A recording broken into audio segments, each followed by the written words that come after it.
Hello and welcome to the Weekly Stuff Podcast with Jonathan Lack and Sean Chapman. We are here as always to talk about stuff. This week on the show, our main topic will be the Twin Peaks The Return finale, parts 17 and 18, which were a profoundly spiritual experience. Yeah, no, it's a hell of a way to end a hell of a TV show. Absolutely. I did write a little piece on jonathanlack.com if you want to read some of my written thoughts, which was basically just I could not go to bed until I wrote like 3 to 4 pages on that. Mm-hmm. So I did, and then I was able to sleep, and that was nice. I'm looking forward to having my Sunday nights back and being able to sleep on Sunday night again, because it's been a rough one. Yeah, no, I'm looking forward to having the last 2 hours of our podcast back. That's true, yeah. But I wouldn't trade talking about Twin Peaks for the world. So that will be this will be a Twin Peaks heavy episode. So if you don't watch the show, I keep listening because we're going to have a couple other things. We're going to talk about some video games. I've played Mario plus Rabbids. I've played a lot of Yakuza Kiwami. Yes, so we're going to talk about both of those. We're going to talk about some news, some Star Wars news, some video game news. But let's go ahead and get into the housekeeping really quick, Sean. All right. Which is, we have so much stuff coming out right now. It's insane. So Halo Part 9 came out on Monday. And so that's the penultimate episode of Halo. That's the Keys level, which includes a lot of bad puns. And I put in an extended excerpt from the book Halo the Flood that made me laugh very hard. So there's a lot of good stuff in that one. And Part 10 on the final level of Halo will be coming out Friday. Yes, and if you wanted to get the end of our discussion about William C. Deitz's seminal novel, Halo the Flood, that's where you're going to get it. So the last bit. Yep. So those are going public on YouTube this week. If you are a Patreon or you would like to become a Patreon, we have 2 exclusive videos up for you this week. Those are our Hitman Let's Plays, parts 1 and 2. Yep. You did one in Hitman. I did one in Hitman. We're both there for both of them, but one of us is in the driver's seat for each of those. And I cut those. They're up for Patreon right now. They will be public starting Monday and Friday, and I think they are a blast. They are very funny. Did you get to look at either of them? Yes, I did, yeah. Okay. They turned out, I'll say this, there is a murder montage in my episode that I did not realize how graphic Hitman is until I edited that. And because when you're playing the game, you kind of get tunnel vision around it, because it's like, you're stabbing someone in the throat with a katana, and you're not really paying attention to that anymore because you're thinking about, okay, shit, I'm going to have to go over here and climb over this thing and kill this guy. But yeah, when you're sitting there and watching it, it's like, there's just blood spraying all over the place. And editing is watching something 50 times. And I have to say, I got nauseated at a certain point editing that, and I have a strong stomach where I think this stuff is funny, but it affected me editing it. So I think you guys will enjoy it. Yeah, there was a lot of death in both of our playthroughs. But maybe yours a bit more than mine was. Anyway, so those are really fun. And then our Mario 64 series will begin Monday, September 11th on Patreon. And then they will start public on September 18th. But if you subscribe to Patreon, you will get at least 4 episodes of that on September 11th. Maybe more, but that's what we have ready to go right now. Yeah, I think you can anticipate just flawless, masterful Super Mario 64 gameplay by Jonathan here, because I controlled Halo, you're controlling Mario, and I think it's really great. I definitely have my assault on the control room moments. Yeah, I was taken aback by your just, unbelievable mastery of the controls of that video game. Anyway, and then one other thing to pimp is that next week, I have scheduled at least, I think we're going to be doing the second Doctor Who bonus episode. Yeah. So that should be out with next week's podcast for Patreon and in 2 weeks for the public. And that one will be, again, if you haven't watched it yet, Tomb of the Cybermen, the most famous of the Patrick Troughton stories. Yes. So that'll be fun. It's a great one. All right. It's really good. So that's all that we have so much stuff coming right now. It's awesome. Yeah. And but let's get into the episode itself. We're going to save the video game discussion for later. Sean, do you have any stuff you wanted to go over really quick? So I did finish Breaking Bad. I did nice. that. I finished it Sunday afternoon. Nice. In anticipation of then watching Twin Peaks. So it was a big TV day for me. That's good. Yeah. Well, good TV. Yes, very good. I really like the last half of season 5. I think is really phenomenal of that show. That's the best. Yeah, it's amazing. The last 8 are kind of perfect. Yeah. Yeah. It's a very good TV show. Yep, and you get fucking Robert Forster in there. That's true. Yeah, I was very pleased when I saw him pop up. He's very good. He's only in there a little bit, but he's great when he's there. Oh, but because they've also teased in Breaking Bad, they teased that character for like 4 seasons. Yeah. And then you get him, and it's fucking Robert Forster. And just, I love between that and Twin Peaks, he's becoming something of a TV character actor staple. Yeah. And he should be on more shows. Absolutely. Yes. If you've never seen Jackie Brown, go watch Jackie Brown because holy crap, he's good in that. Yeah. And a lot of other people are too. I think it's Quentin Tarantino's best movie. All right. Let's see. My stuff is a couple of little things. I got to go see the Close Encounters of the Third Kind re-release this weekend. Oh, cool. And one, I love that they did that because, like, we've gotten some re-releases in recent years, but only for, like, 3D movies, where, like, James Cameron took Titanic and made it 3D and put it into theaters. And that's neat. It's neat to get movies like that are re-released, but they tend to not be that old. Like, the oldest was maybe, The Lion King or something. And the 3D doesn't always add all that much. But Close Encounters, I loved this because this was just a straight re-release. They had done a 4K restoration for the new Blu-ray, and they said, we're going to put it in theaters for a week. It played as, like, the big release in theaters this weekend, and you could go see it anywhere. And I just want to say, that should be a thing studios do more, because re-releases used to be way more common. Yeah. And it's such a cool thing to be able to get to see a movie like Close Encounters on the big screen. And I have to admit, I had never seen this movie. Oh, okay. Which is a big hole in, like, my film knowledge and my Spielberg love. But, you got to save some for later. And I saved Close Encounters, and I was lucky enough, I got to see it on the big screen for my first time. And Close Encounters of the Third Kind is one of the greatest movies ever made. Sure, yeah. And it's up there. I mean, I haven't seen it since high school, but I remember feeling like it was my favorite Spielberg movie at the time. To me, it would be Raiders and then this. Easy 1 and 2 for me. But, yeah, I mean, Close Encounters, it's kind of funny because I saw it with my family and none of them really reacted to it, which I kind of get because it's not at all what we would even call, I feel, like a mainstream movie these days. Sure. It is very slow. It is very methodical. It is not particularly narrative heavy. It is so much about emotional states and reacting to things bigger than oneself. And I feel like what I was most impressed with is I think it broaches some topics that were subversive for the time and are subversive now, particularly in the Richard Dreyfuss character, Roy, and its presentation of a very fragile and emotional form of masculinity, which would have been very subversive in 1977. Right. But I think even today, like, this is a character who cries at things he can't understand. It's not a man crying at a sports match. It's not a man crying at the death of his father. Right. It's at, I'm confused about life. And, his kids are mocking him for being a crybaby and things like that. And this is a guy who, I'm okay spoiling Close Encounters because it's the 40th anniversary. Right. Leaves his family at the end of the movie to go into space. And, these are complicated ideas that I don't think the movie has simple answers to. But it is such a visual piece of filmmaking and a visual piece of storytelling. And it is just Spielberg. There are some movies. Raiders of the Lost Ark is one. This is one where Steven Spielberg feels like a man possessed. Like he has some kind of divine presence in him where every shot just turns out perfect. Every edit, every cut, and he has his collaborators like Michael Kahn on editing and fucking John Williams and the score. And it's the same year as Star Wars, which is crazy that John Williams did both of those in 1 year. But like, there's just things like there's a little sequence near the end where Roy and the girl he's with are trying to just get up Devil's Tower so they can get to where they're going. And just the way he cuts this little suspense sequence where they're trying to get up and escape a helicopter, and just the shot choices, it's all so simple and so powerful. And the whole movie really took me aback. And I think the last 30 minutes where you see the mothership and you see the alien ships over Devil's Tower and things like that, there's no image that has ever been created with CGI that is as awe-inducing to me as any of those. What they did with practical photography and effects back then, it utterly mind-blowing.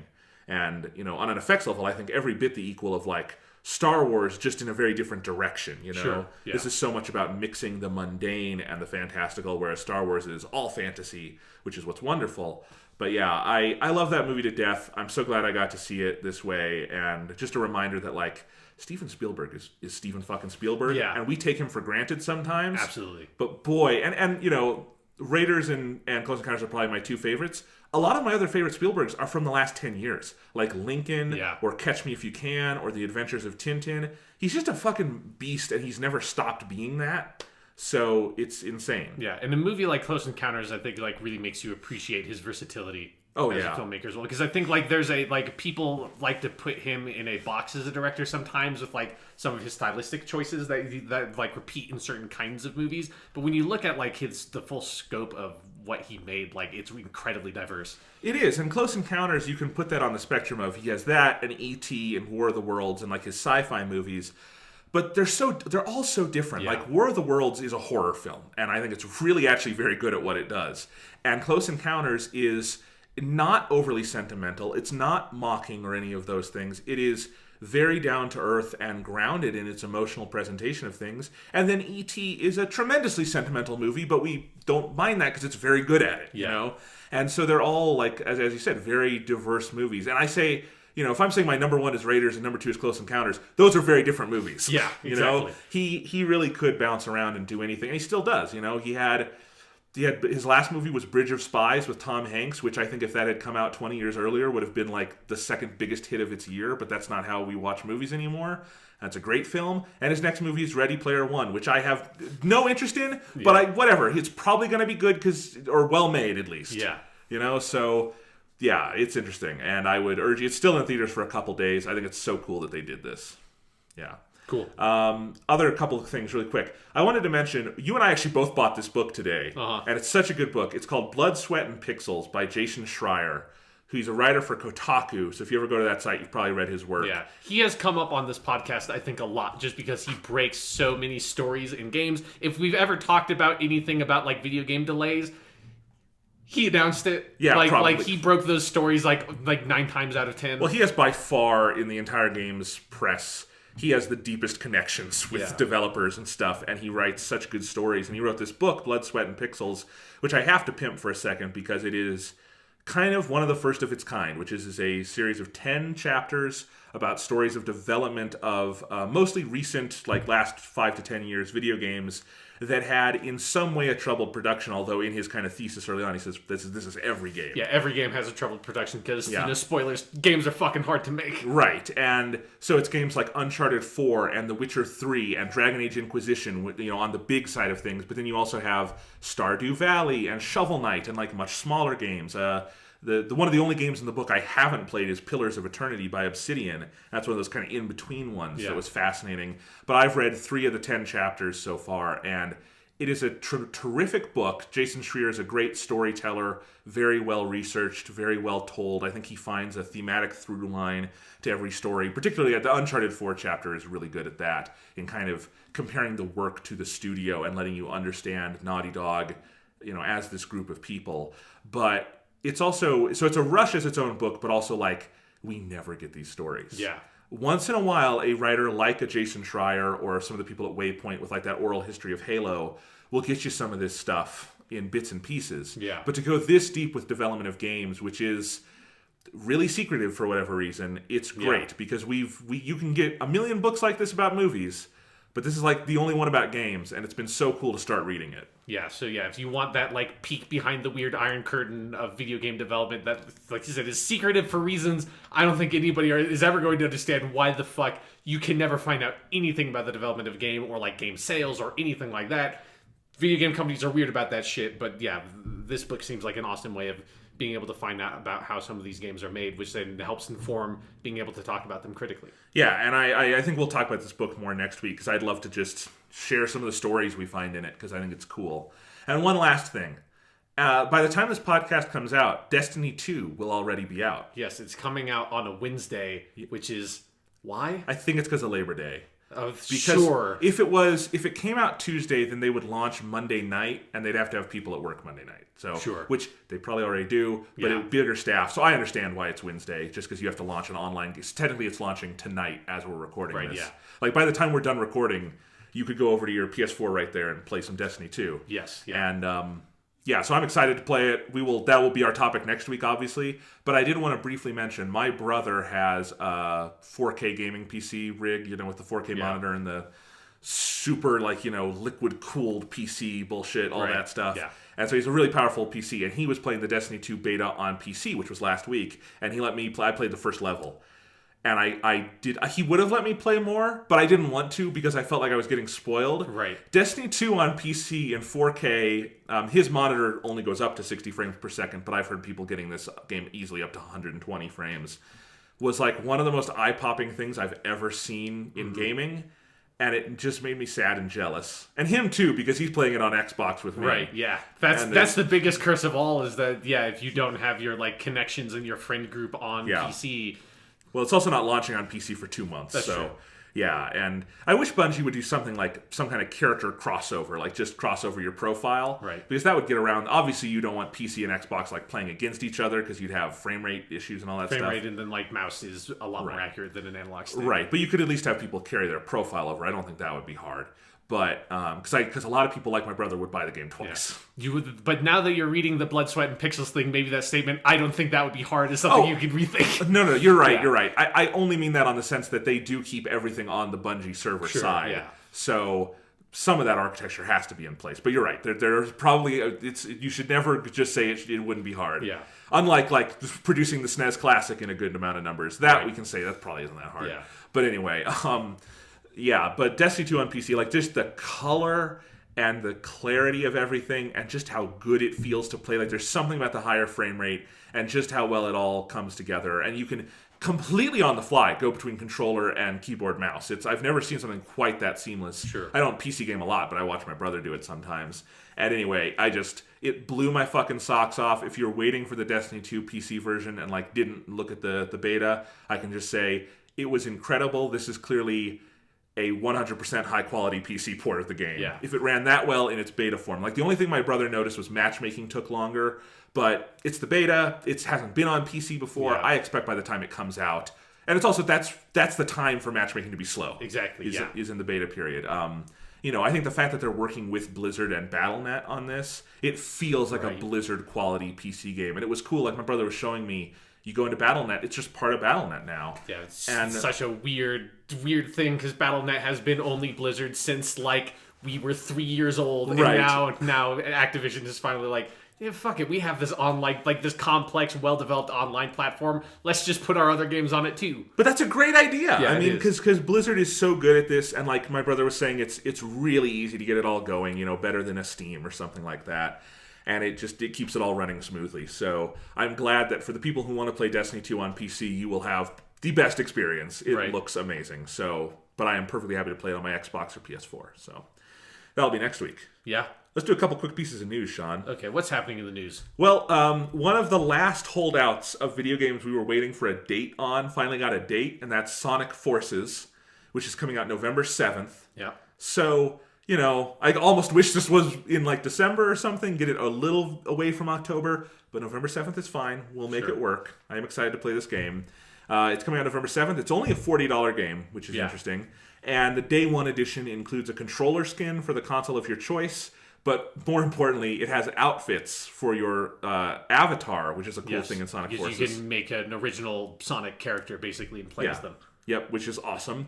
And it has outfits from 6 different Sega franchises, including Jet Set Radio, Super Monkey Ball, Puyo Puyo, Knights, and most importantly, Persona 5. Yes, because because Atlas is owned by Sega now, so I guess Persona is technically a Sega franchise. So as weird as that feels. You can play a Sonic game as Joker from Persona 5. Yeah. Sean, this is Game of the Year, right?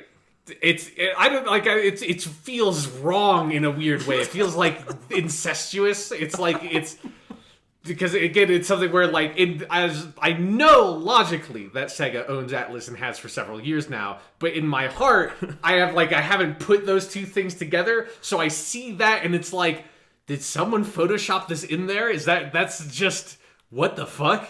It's cool, but it's weird. As stupid Day 1 DLC goes, this is a good one, I have to say. That looks fun. I also want to talk about, I think it's interesting, because I think everyone was surprised that Sonic Forces is coming out at the $40 price point. Yeah. And it's one of several games that are doing this. Uncharted The Lost Legacy we played, that could have been a $60 game a few years ago. Yeah. I mean, Microsoft sold Halo 3 ODST for $60. Yes. So, but it was 40. Knack 2 is coming out today, and that's a $40 game, even though Knack 1, people forget, was a full $60 game on launch day, to the chagrin of everyone who bought it. Yeah. And, you know, this is just something I'm seeing happening more and more. You know, Hellblade, which we talked about, is a $30 game. Again, I think it could have been $60 a few years ago. Yakuza Kiwami is $30. Yeah. Like, that would easily, you could justify that being a $60 game. Especially as, you know, we've played games for a long time, and I think none of these games would faze us if we had to pay $60 for it. But I do think it's really smart, not just because we get to pay less for games, but I think these publishers putting out games at varying price points is so smart, because Sonic Forces is coming out November 7th. After, you know, October 27th, you can buy one or all of Super Mario Odyssey, Assassin's Creed Origins, and Wolfenstein 2, right? And that's just October 27th. That's not the rest of October.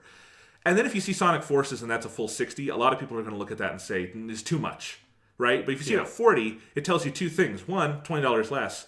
Two, it's not the same like scale of game. Yeah. And I think part of that is that, especially in this generation, the games that sell at $60, we have come to expect such a size and scale from them. And I think sometimes to the detriment of everyone. There's sometimes where I look at like an Uncharted The Lost Legacy and I'm like, oh, thank God, it's 7 hours, you know? Exactly, yeah. But we do expect, like when we buy a $60 game, this is going to be like 20 hours minimum or something like that. And so I think it's interesting that people are kind of being forced to rethink price points, but I think it's good for the industry as a whole, because, you know, we easily could have gone into this generation raising games up to 70 or 80 bucks or something, but we've kept prices at 60 for like 3 generations now. Yeah. And like, I think actually experimenting with that allows people to make games, you know, at different lengths, at different sizes. You know, a game like Hellblade doesn't have to force in like a, you know, experience system and a multiplayer mode and all this shit. It can just be a game, sell it for 30, more people are going to buy it. I think it's an interesting trend going on right now. Yeah. Because it's just something where that like $30 to $40 price point has been vacant for so long, where it used to be like you would have games that would launch at that price point before. Like, and they would be like weird budget titles, like sometimes licensed games would be like that. Like Sega back, I think on like the Dreamcast, I want to say, like very famously undercut Madden with their NFL game before then Madden just sort of like monopolized the NFL franchise and just killed Sega that way, even though the Sega game was better. But like there have been times where that price point was filled, and for a while now it has been this sort of like, you can get games for like $1 on your phone. You can get games for like $5 on Steam. There are like $10, $15, and $20 priced indie games that are available on all the marketplaces. But then like anything between that kind of like $20 price point and that $60 price point, there's kind of nothing there. Other than like portable games on Vita and 3DS. Sure, like sometimes those would fill that role. But yeah, now having the like what are effectively like fully featured games, they're just not necessarily of the incredible bulk of something like a Witcher 3 or Destiny 2 or those kinds of games, or in a full Uncharted 4 compared to Uncharted The Lost Legacy. Being able to sort of get those games at that more manageable length and more manageable team sizes and put them out at a price point that then like is, you know, more sort of palatable for the consumer, I think is a great idea, and it's something I think it's something that the industry needs to find a way to do, because I think it's really clear that like AAA level development is unsustainable at certain paces and certain rates based on something like, you know, Mass Effect Andromeda and what can happen for those games of having such huge production cycles, such massive budgets, and such like monstrously, colossally huge teams. If one of those games fails, it's going to fail really fucking hard, and the publisher and the developer is going to feel that hit real bad. And having a more expanded and sort of like nuanced portfolio of titles, to me, is a much better solution than like cramming microtransactions into every game, which it feels like that's the other fork in the road that some developers go down. Like the Shadow of War, the Middle Earth 2 game has like every fucking trailer for that game has been like, oh, there's going to be microtransactions and 500 pre-order bonuses and blah, blah, blah, blah, blah, blah. That makes me, every time I look at it, just want to like puke and go like, fuck off, stay away from me. The way you're marketing this is so gross, and the way you're like already prepping me to pay like weird extra money on your single player only game. Fuck off. Like, instead being like, we have a bunch of other teams making smaller games with lower risk at different price points. That's a much healthier business model to me. Yeah, the Shadow of War feels like a game 2 or 3 years out of time, right? And tone deaf, and I think it's probably going to flop, but we'll see. But I wanted to mention this with Sonic Forces, because when I went to pre-order this game, it was just striking to me, because 6 years ago, Sonic Generations paid a full $60 for it, And I doubt Sonic Forces will be shorter than that. Yeah. Sonic Generations is a tiny game, like in comparison to a lot of modern video games for sure. So it's very interesting to me. All right, one other piece of news which broke just before we recorded this, which is that Star Wars, Lucasfilm has parted ways with Colin Trevorrow, who was since 2015 on board to direct Episode 9, the conclusion to this new trilogy. And since his hiring had baffled pretty much anyone who saw Jurassic World and saw how... But it didn't baffle anybody who saw the box office returns of Jurassic World. It baffles even that. No, it does, because this is an important movie for Disney and Lucasfilm. This is the end of your trilogy. This is capping this new era of Star Wars. Probably not ending it. I just mean it's putting a punctuation point on something here. No, it's never going to end. No, it's never going to end. It's till we all die and burn in the expanded sun. But this is the third film in your trilogy. It's the end of this trilogy, at least.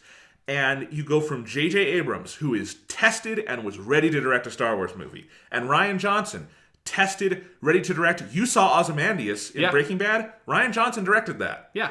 And that is qualification enough. Sure. That episode. But he's done other things, like these are guys ready to do it. And then it's like, all right, who you get for Episode 9? He made a really bad dinosaur movie. I know it grossed $1.5 billion. That had nothing to do with the movie itself. Obviously, it probably could have grossed more if it were, good. It was just always baffling. And just because he had done one indie movie that I'll admit I liked. It's called Safety Not Guaranteed with Aubrey Plaza. It's a good movie. But somehow that qualified him for Jurassic World. He made Jurassic World. It's terrible. Then he made a movie called The Book of Henry that sat on the shelf for 2 years, then came out this year and was savaged. And all the while, we're sitting here waiting Lucasfilm has to replace this guy, right? And get, a real filmmaker on board. And finally they have. We don't know who they're replacing him with. They have parted ways. I like to imagine someone at Lucasfilm finally sat down and watched Jurassic World and then went, oh, God damn it. Yeah. Oh, God, the dinosaurs look so fake. How does CGI look that bad in 2017? That had to be the question. And then they're like, no, we can't do this.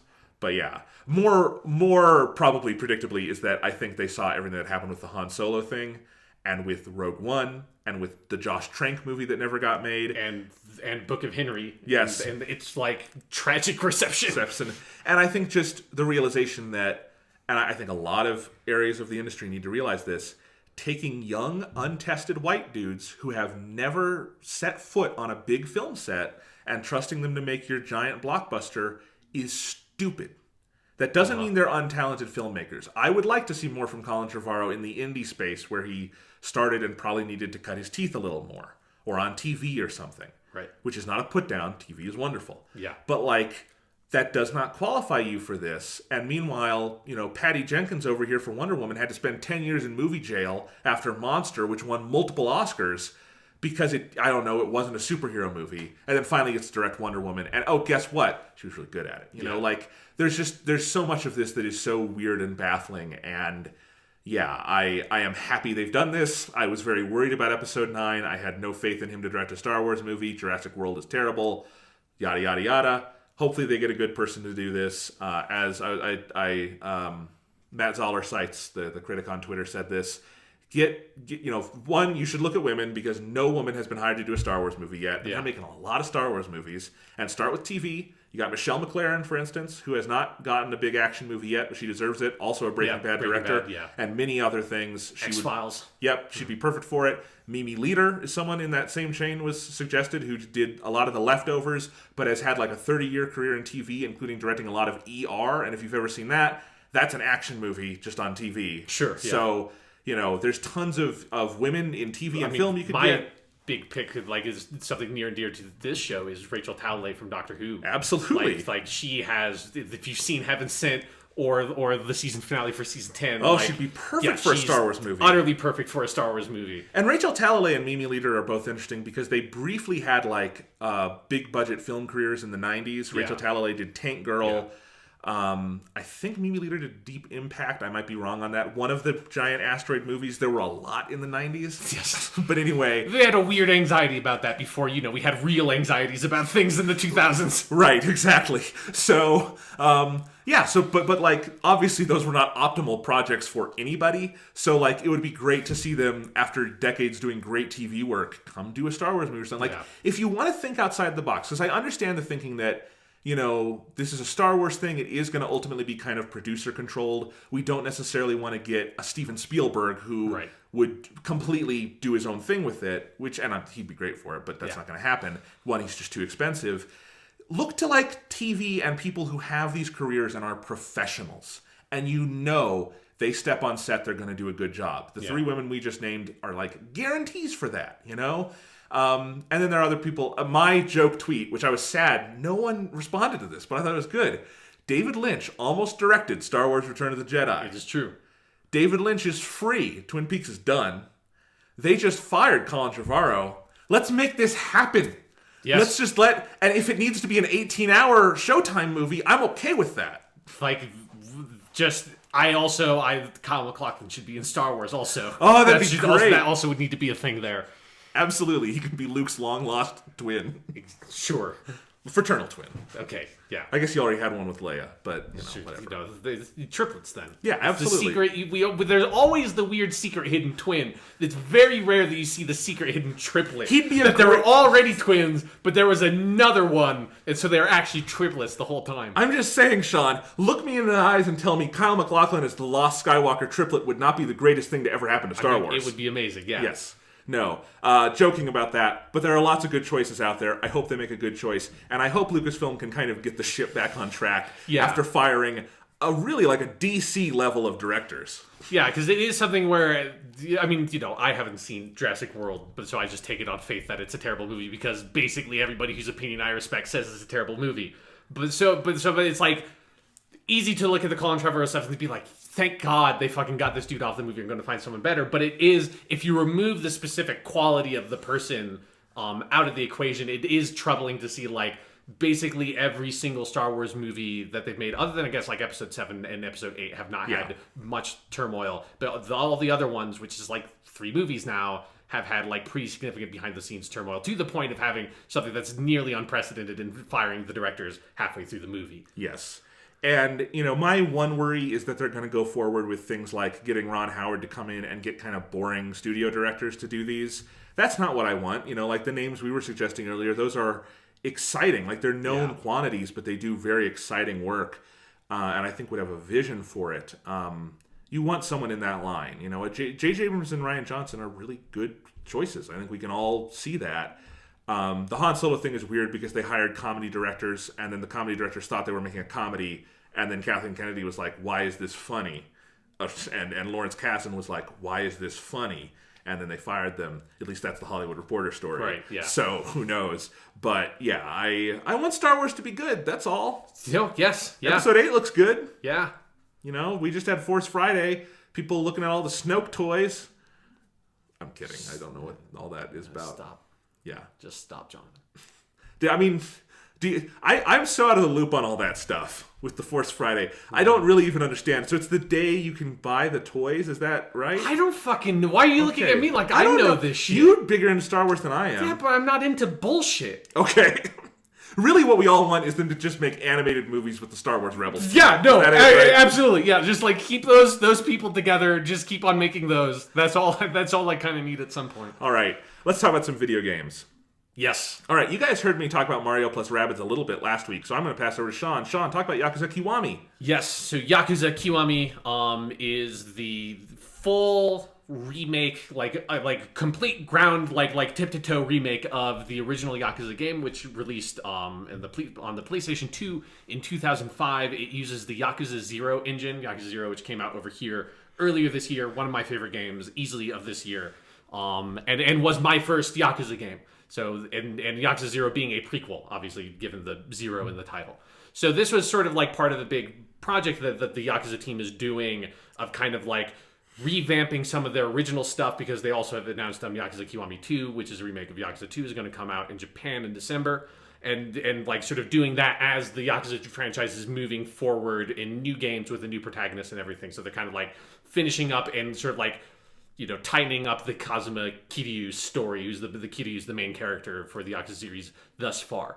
And so, yeah, Yakuza Kiwami, like I said earlier, it's only $30, which is fucking crazy to me because you could so easily sell this for $60. This is not an HD update. This is not they took the PS2 game and like, you know, made it widescreen and everything. Which would have been fine. There's a lot of good things like that. Yeah, no, that's, you know, it's like Uncharted the Nathan Drake collection or something like that. There have been, or like The Last of Us Remastered. There have been lots of very good, like, you know, nice high resolution texture, like updates of games that have come out. And I'm fine with those. Like, that's a good way to go back and enjoy older games. But, like, they decided, because the Yakuza team, as far as I can tell, are, like, utter fucking masochists because they put out, like, 1 to 2 games every single year in this franchise, and they are huge games, and they are masters at, like, making use of the limited resources they have and getting the utmost, like, 120% out of them. So instead of just doing that, like, nice sort of, like, HD update of this, like, good but aged PS2 game, and like get it out on a modern console for a new audience, particularly for the West, which Yakuza 0 and Yakuza Kiwami have sold really well in the West for this franchise. Instead of just doing that, they've decided, let's completely remake the game. Let's add in a huge amount of new content. The amount of content you would expect from a modern Yakuza game. So it's like, as far as I can determine, I've watched a lot of the like a big playthrough of Yakuza 1 on the PS2 on YouTube, just as like a reference point for myself. Obviously, like, not going to where I haven't seen story stuff, but I kind of check in on it every now and again to sort of like get a sense of how the original game was. And it's like, there's a huge amount of new stuff, both that like added new content into the main story, a huge amount of new sub-story stuff, like all new mini games. The game, obviously, you know, Yakuza 0 was originally, and that engine is designed for the PlayStation 3. So it doesn't look like a nice modern PS4 game, but it looks much better than the PS2 game. It has, you know, the combat system from Yakuza 0, which has 4 different combat styles as opposed to the 1 combat style from the original game. And that like system is updated from Yakuza 0 to be even better. It's just, it is a new game, effectively. And if your starting point for this franchise was Yakuza 0, like myself, you could it's almost seamless. Like, there are a couple of places in like a bit of like the pacing of the story and some of those things that you can tell that this was originally a story from 2005, that like the core of the story, there are some like rough edges that don't exist in Yakuza 0.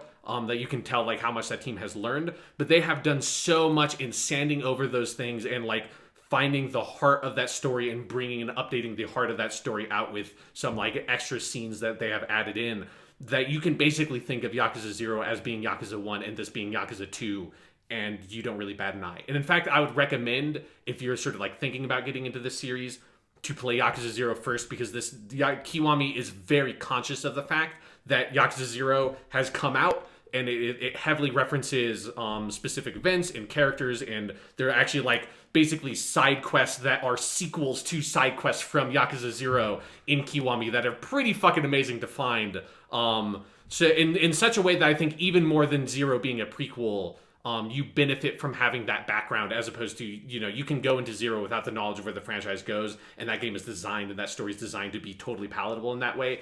Kiwami, I think there's a huge amount of benefit from having the background of 0 and the characters from that setting up what happens in Kiwami.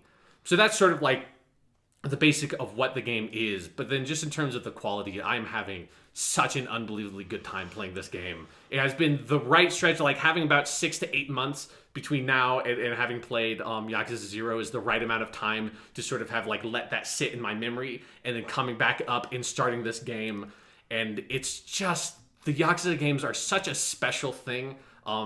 For those who haven't played it, like it is kind of, I feel like there are two things. There's a little bit of Shenmue in there. There's a little bit of that like contained open world and that kind of like methodical, slow storytelling style. And there's just a really great sense of pace and sort of like sitting with the characters in Yakuza, that it's something so rare to have a story like that in video games that is set in a contemporary setting that has like heightened elements with the crime drama stuff, but there's also a lot of storytelling that just involves like characters sitting in a room and talking about stuff and like, you know, like dealing with their emotional issues in a way that you never fucking get in an action game ever. And so it has that side of it. But then also the other half of Yakuza that I love is that it feels like this franchise dropped out of an alternative timeline where the like side-scrolling beat 'em up games like Streets of Rage and Final Fight from the like arcade days or Double Dragon got their like Super Mario 64 or Ocarina of Time style or like Metal Gear Solid style total revamp in the third dimension. Okay, now you fucking sold me, because Streets of Rage is one of my favorite things ever. Yeah, because like what it does is it takes what to me feels like the heart of those games, which is this sort of like power fantasy and this like really great sense of setting and style that those games had, but the gameplay style of those games has aged really poorly because it's just, you know, walking from left to right and using a very limited move set to fight a series of very repetitive enemies. And it's something that back in the arcade days that worked fine for what they were because you were only playing them in short settings and stuff like that. But when you know, I remember when they put out the Turtles in Time game on Xbox Live Arcade, and I got that because I remembered playing that in like Chuck E. Cheese's or whatever when I was a kid and loving it, and then playing it on the Xbox 360, even having some friends over and being like, this game does not play that well anymore. Like, it doesn't have a hook. Yakuza feels like it takes those ideas of like that kind of power fantasy, that kind of style, and then like reimagines it and revises it for this like third dimension where there's so much more possible, and really fleshes it out with like, you know, much more like detailed and thicker storytelling, but then also just the power fantasy of Yakuza of going and just fucking people up in this game. And the boss fights are incredible. I had a boss fight just the other day, or like this whole series of events of like this long fight sequence that led up to a boss fight that reminded me of how good the action set pieces in Yakuza are when they really fucking go for it. And one of the things that helps it work is that they don't go for it all the time. They have a lot of restraint for most of the missions, that there's like small little action set pieces, and then you have a big one where basically two pretty major story characters have been injured and are bleeding and are fleeing. And so you have to go, and this is about halfway, maybe like 2/3 of the way through the story probably, because I haven't finished it yet. But you follow them and are trying to sort of track down where they're going, and you keep on getting phone calls from one of them who's telling you like where they're at, and you're following this like blood trail trying to get them because they're being chased by this, you know, sort of like rival Yakuza gang. And eventually they end up holing up on the rooftop of this apartment complex. And so you go into like a nearby apartment complex and to go to the roof and then get to them, but then all the other Yakuza guys are there. So you have to fight, and you're like fight your way up this apartment building, just like probably fight your way through like 50 guys at some point, but they're a bunch of really, really weak enemies. So you're just going and you're making use of all like because this is pretty deep into the game, so all the skills you have unlocked to just do the worst shit to these people, just like hit them in the face with baseball bats, slam their fucking heads into walls. There's one move that's so good on the Rush style that is basically, it's this kind of counterattack you can do if you have a meter charged up. That's this really elaborate animation of the guy coming to like do an uppercut on Kiryu, and Kiryu elbows his hand in and like breaks his hand and then just beats the shit out of him. It's really good, really violent shit. I love the gap between like the Yakuza media genre in Japan and the reality of the Yakuza in Japan. Right, yeah. Because like a real world Yakuza game would basically be you're like a slightly sleazy accountant, like a loan shark, right? Because like they don't actually use guns because it's really dangerous in Japan, and they don't kill people that much because they have deals with the police. But like I love in movies, it's just like we're gonna kill all of them. But well, Kiryu doesn't kill them. He just beats the shit out of them, right? I mean, literally, with one of the moves you can unlock, slaps the ever-living shit out of a dude, which is pretty great. It's like the sumo slap takedown that you can do from a distance, and he just rushes in on dude, shoves his palm in his face, and then just slaps him across the face 5 or 6 times, and then slaps his head into the ground. That is wonderful. But anyways, you fight your way to the top of this big apartment complex, just like mow through just like reams of dudes, and it's basically, you know, like the hallway fight scene from Old Boy, only it's about like twice as long, and you're controlling it. And then you get to the top of the apartment complex, and then there are guys on the rooftop, and now you're like jumping from rooftop to rooftop, beating the crap out of people along the way. Like after you finish each fight encounter, there's a nice like animated transition that goes into the next one. You like throwing people off of roofs and shit like that, and you're jumping, and eventually you catch up to the people who have been hurt that you're trying to go rescue. And then a very huge, big, dramatic, you know, cutscene plays out that then like sets up this boss really well, who's this fucking asshole, and now you have to fight this fucking asshole who you really hate. And it's this really great boss fight with this dude who's This is one of the best boss fights I have had in the game so far, where he's this very nimble character who has 2 pistols, and so he's jumping around all over the place. And how I fought him was I used my like really agile fighting style as well, and I had upgraded it to the point that I could do 5 like basically dodge steps in a row, and we were on a small rooftop, so I could kind of, if I chained my dodges together, I could cover the whole span of the rooftop in one chain of dodges. And so it was this dude jumping and running away from me, trying to shoot me, and me basically literally dodging bullets and dashing around this roof and getting up close and beating the shit out of him with brass knuckles.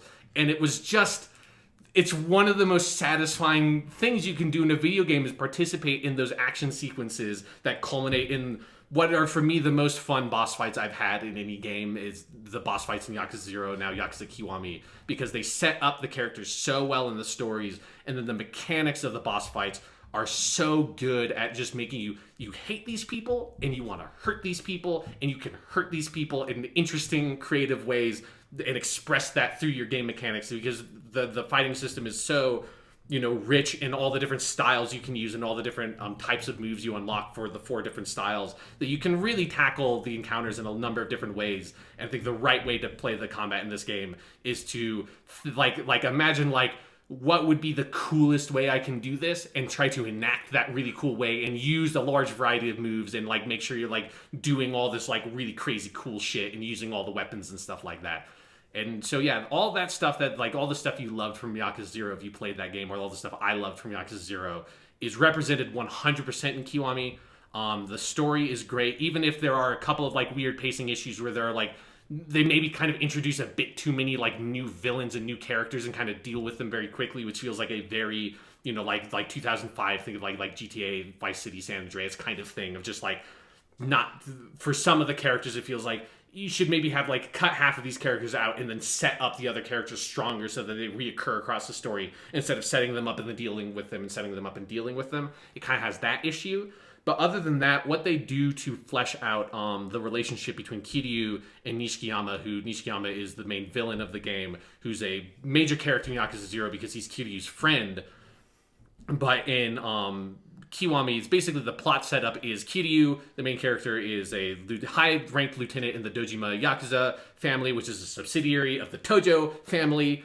And early on in the game, like the game starts in the mid-90s, and Kiryu's like really high up, and he's about at the point where he's going to probably be able to get his own family, because he's done such a great job. And kind of Yakuza 0 is the story of how he gets to the point of being that good at being like this like kind of honorable but very effective Yakuza guy.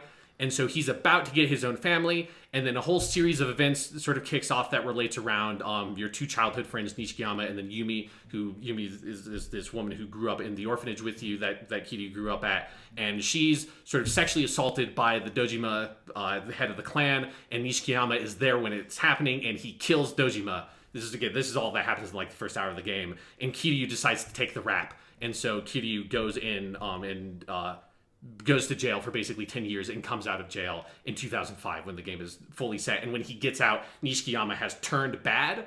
And Yakuza 1, it's just kind of that, and Nishikiyama's just bad, and you never kind of get, from what I've seen of the story, at least from watching the YouTube videos so far, they never kind of get deeper into that. The big thing that Kiwami has added in terms of the main story is that at the beginning of each chapter, there's a really nice like 3 to 5 minute cutscene that plays that follows up on what happened to Nishikiyama. Like the first one happens immediately after Kiryu is arrested, and then at the beginning of each chapter you kind of like jump further in time and see how he goes from being Kiryu's best friend at the beginning of the game, and how the guilt of what happened to Kiryu and what he's let happen to Kiryu and other things that happens to him slowly leads him to this point where he becomes corrupted and sort of decides to become like this incredibly bloodthirsty Yakuza leader who has accrued a huge amount of power.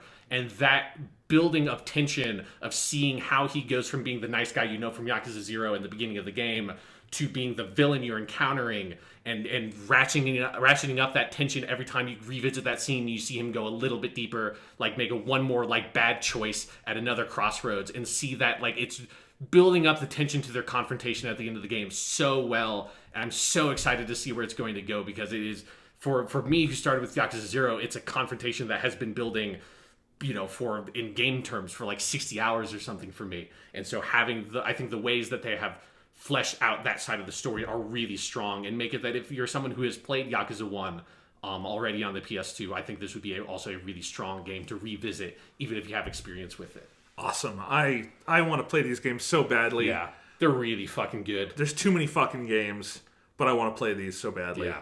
Meanwhile, I'm playing games with talking rabbits, and it's a whole thing. Do the talking rabbits, throw people off of rooftops and beat people with, like, spiked knuckles and, like, break people's legs with bowling balls? No, but to transition to Mario plus Rabbids Kingdom Battle. Okay. I mean, the guns are very cartoony. Mario shoots, like, honey and ink and stuff. But there is something perennially surreal playing Mario plus Rabbids when you've got Luigi, who is your long-range, basically your sniper in this game. And he'll just duck out from behind cover, raise his gun, and shoot someone with like this bounce ability that will just wipe them off the map from across the map. And you're like, damn, Luigi, you're brutal. And it is, it's not quite them like breaking someone's thumbs, but it's brutal. There's a move in Yakuza where you literally pick a man up, spin him around in midair, jump into the air, and slam him headfirst into the ground. So... It sounds like Mario Rabbids Kingdom Battle is not quite at that level. No. But compared to most Mario games, it's approaching that. Yes, absolutely. Mario caps some motherfuckers. Good. Anyway. It's about damn time. So, let's talk Mario. We're going to talk about some really weird shit later in this episode with Twin Peaks. Yeah, we are. And still, one of the weirdest things that I think I've experienced in this last week is realizing that Mario plus Rabbids Kingdom Battle, a game that we thought probably would never exist, let alone that we would want, is absolutely and without question one of the best games I've played this year. Like, easily is going to be in my top 10, unless, like, there's a bunch of shit that pushes it out, which I don't know. It's phenomenal. So I finished this game yesterday, which is to say I beat, like, the last boss and saw the credits and all that. There is still a lot. This game has a ton of replay value. A lot is in it that you can go back and do. If you were looking at this and saying, why is this a $60 game? It's totally worth it. It's a long campaign, and there's a lot you can go back and do. It is totally worth the price. But it's so good in every way. The battle system and level design is so addicting and fun. All the stuff you do in between that is great. The story and the presentation, I think they do a very fun job with. And I had a smile on my face whenever I wasn't like, had my head in my hands like, oh my God, how am I going to beat this? Because this game, a game called Mario plus Rabbids, I didn't think it was going to be this hard. It is a really, really great game and just a wonderful early title for the Switch where, like, I look at this and obviously it's got Mario characters in it, so Nintendo was heavily involved, but this is technically a third-party game. It's an Ubisoft game. How many consoles get this good a third-party game this close to launch? It's nuts. Like, what was Ubisoft's big title on the Wii U? Zombie U, or a shitty port of Assassin's Creed 3. Right, yeah. And this time we get this, which is this wonderful, warm, loving embrace of all things Nintendo, and a great game on its own. That's just awesome, So I want to talk about the game a little bit. I have some notes so I can kind of focus my thoughts. I'm going to go through a couple of points of why this game is so good. The first and foremost thing is that, if you haven't seen yet, this game is a tactical RPG a la Fire Emblem, more a la XCOM, kind of in that vein, where it's more 3D and has like a map where movement is a little more important. And like cover systems and stuff. Cover systems, yeah, exactly. But the battle system and the level design in general is just absurdly good. And this is the part where it's just like clearly people who are very, very good at just the basics of like game design and strategy made this game. And that underlying everything is what makes this more than a novelty, because I think this game would still be worth it if it were just this loving letter to Nintendo and it was really funny, but it was kind of light and fluffy, That's how I view a lot of the Mario RPG games to a certain degree. There are definitely pockets where I think they've gone deeper and gotten better, like a Paper Mario, but generally it's more just about kind of laying back and having fun. Right. This game is deep and smart, and it will kick your fucking ass to the degree where there's a reason why you can easily select easy mode at the start of every fight, because otherwise kids would like cry themselves to death playing this game, and this is a game, at least somewhat for kids. It's called Mario plus Rabbids, right? But I have been playing this kind of game for a while, and it still kicked my ass.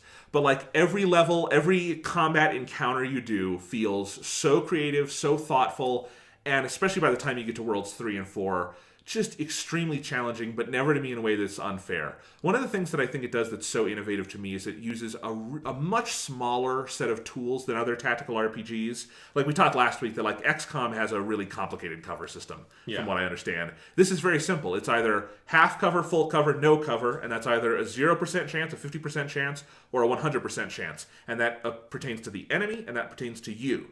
And in every battle, you will have 3 units and 3 units only, and you will always have Mario, and then you can choose 2 others. One of them has to be a Rabbid. You can have 2 Rabbids with you if you want, but you can also have 1 Mushroom Kingdom character. And there's 8 units overall. There's not a ton. There's no permadeath. All these other systems, like there is a skill tree, but there's not an associated like experience point thing where like you level up and you have to go through all this, and there's all of it is very streamlined and focused. And yet, I think it's kind of a breakthrough for me with this kind of game because the developers know exactly what tools you have to work with, and they can plan for like all possible contingencies much easier. I think they're able to make the game so hard in such creative ways, where like whenever the game was challenging me, it wasn't just because, oh, they put a lot of high-level enemies here, or the map is really big and hard to navigate. It's like there's a specific kind of combat puzzle going on here that I have to figure out, and I have to make use of all the strategy available to me. And at some points, the strategy, the way it all chains together and stacks up, is really complicated and really makes you think. And I think because they've whittled down the tool set so much, it really does feel like, it's easy to compare a tactical RPG to chess. This is something that I actually would say feels more like something like that, where it's not so complex. There's so many contingencies going on. And I love that kind of thing. You guys know how much I love Fire Emblem, for instance.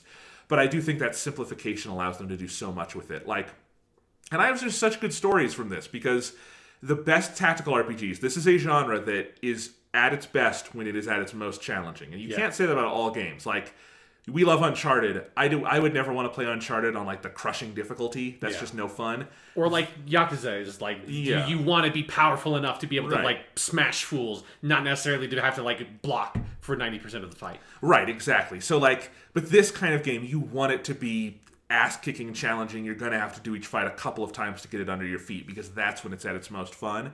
And this game has that, and it leads to you have to make the tough decisions. It's not permadeath. You're not like murdering Luigi. Unfortunately. But there is so much to it where you have to make the tough calls sometimes. And like, I think to me the best story in the whole game that I had from out of this was in the final battle against Mega Dragon Bowser, which is your final enemy, which is great. And they do this thing in that fight that it's an escalation of like each boss battle does something like this, where Mega Dragon Bowser has a shit ton of health points. He has 1600 HP. For reference, the biggest enemy will have like 450 HP. Okay. So he's got a lot of HP. And when you get it down to 0, he will revive that twice. So you have to do him all the way to 0 3 times. Okay. And on each wave, he will spawn with him a cadre of enemies. And they're all, like, for each of those 3 waves, it's a different, like, set of enemies, but they're all very challenging enemies to work with, and they all have different movement abilities and stuff. And so I had to knock my head against this fight for a good hour and a half before I could start to figure out really, like, what is the best strategy for each individual part of this, because my first time through, I only barely got to the end of the second wave with Mario, the only one left alive with 10 HP, and then I realized, I have to do this all a third time. So on the run that actually won me this fight, one of my strategies was I had my main crew, which was always Mario, not always, but the characters I like to use most was Mario, Luigi, and Rabbid Mario, who is fucking awesome. And I liked that. It's like the 2 bros and then Rabbid version. And then this guy cosplaying as one of the bros. Right, exactly. But nobody cosplays as Luigi, because it's Luigi. There is a Rabbid Luigi. Well, he's not on the team. No, he's come not. on. Like, who cosplays as Luigi? Anyway, but like, because Luigi is so badass in this game. If you're a Luigi fan, he is a powerhouse in this game. I always liked having Luigi. If you're a Luigi fan, you're a beleaguered person. Anyway. Like, I hope you like Luigi's Mansion and Luigi's Mansion 2, because they're not making any more. Yeah, I guess that's true. But you get a great Luigi in this. So I would have Luigi, who is this ranged fighter, and I'd have Mario, who's good at everything, because he always is, and then Rabbid Mario, who is like this close-up brawler. But anyway, in the second wave, you get these 4 enemies who spawn, who are these big Rabbids who have like 500 HP, and they have big shields, so you cannot hit them from the front, and they have a gun that's pretty powerful. So you have to be careful with them. And with each of these, like, what you want to do is get rid of as many of, like, the relatively small fry as you can, so you can just spam the boss, right? And that's what you want to get to, because the boss, you can figure out ways where the boss really can't hurt you. It's all the other stuff going on the map. So Rabbid Mario has an ability where he can magnetize enemies into him. So you put him in a spot, and within a range, all enemies near him will come within like 1 block of him, right? Yeah. So that's an ability. And I had used this at several points in the fight where I would use that, and then Mario and Luigi both have an ability where when an enemy moves, they will automatically, during the enemy's turn, fire a shot at them. And I had upgraded that by the final fight, that Mario and Luigi each had 2 of these hits when I activated that. So how I got through the first wave of little enemies was I would just have Rabbid Mario placed in a certain spot, use the magnesis, and then Mario and Luigi would just get each 2 shots off on these guys and kill at least a couple of them. And then Rabbid Mario has a big hammer where he can do like area of effect damage, right? Yeah. So, but for the second wave, this was getting considerably harder because, again, you basically have to get up close with these guys because of the shield issue. So, and I didn't have the hero shot thing, which is where Mario and Luigi can shoot on the other person's turn at this point, just because it was on cooldown at the moment. So I sent Rabbid Mario right into the middle of the fray, and I had him magnetize all 4 of the big guys right to him. And then they would all be in one spot, and I had a couple of ways I could take them out. I knew in the back of my head, though, this posed a risk to Rabbid Mario. So I had him call them all in. Rabbid Mario used his hammer, got a lot of their health down, but they're not dead yet. Now, I could have Mario go in and use his hammer, and he could take a lot of those guys out. It would probably take out Rabbid Mario too, but then Mario would be left exposed. That's the problem. Luigi, however, all of his stuff is ranged, and he has a move where it's a sentry, which is a little car that will go out, and it will blow up, and it will do a huge amount of area of effect damage. And I saw it, and I just saw the like X icons over characters of like how many of the enemies I would kill. One of those X's was over Rabbid Mario, though. So it's like Rabbid Mario called them in, he got them down far enough, and Luigi could send in this little car and kill 3 of the 4 big guys. It would bomb Rabbid Mario to hell. But I was like, and I looked. Luckily, it was Rabbid Mario. Yeah. It's like you can make more of them. You know, they're not real. They're clones, probably. I don't know what the backstory is for the Rabbid. I don't either. But like, it was like a tough choice more so because I wouldn't have Rabbid Mario for the rest of the fight. But I'm like, if I get rid of these guys, second wave, and then Mario and Luigi have a lot of health, I can probably, Mario and Luigi together can take care of the rest of this because we'll be clean. And like Mario could take out the last guy from behind. It would be fine. So I sent it in and blew Rabbid Mario to hell. And through the enemies. It's just moments like that where it's like, this is a good game. Because those are strategies you have to think through and like tough calls you have to make. And then you just have to like think through the psychology of Rabbid Mario in that last moment. Like, what does he feel betrayed, or does he accept what's happened as like a necessary cost for the mission, for the greater good? There's a great little Rabbid Mario give his life? There's a great little character animation when you hover over him with like the icon. He'll go like, and it says he's gonna die if you do this. He'll go like, what? And he's like really freaked out. So it's like, so he didn't. He was not in on this. This understanding of like the sacrifice he was committing. It was more like we have to waste him. Like there's no other option here. Yes. I know that he doesn't accept this. He doesn't understand this. He does not want this, but it's going to happen. Yeah. So anyway, all of that is so great. And then there's these in-between sections where you like, there's 4 worlds in the game. Worlds 1, 2, 3, 4. And like the levels are scattered throughout there. So there's 8 chapters plus the final boss chapter, and each of those has at least like 2 fights. So there's a lot of combat stuff. And in between all those sections, you just explore that world. And you've seen this in the trailers where all the characters are walking around together. And you're exploring the world. You have to solve puzzles to move around and like to find little chests with items and stuff in them. And those parts are really wonderful. Like, in fact, I actually think they're a very clever way to work with the pacing issues that these games can sometimes hit. Because in most tactical RPGs, the only significant gameplay thing is the battles themselves, right? Sure.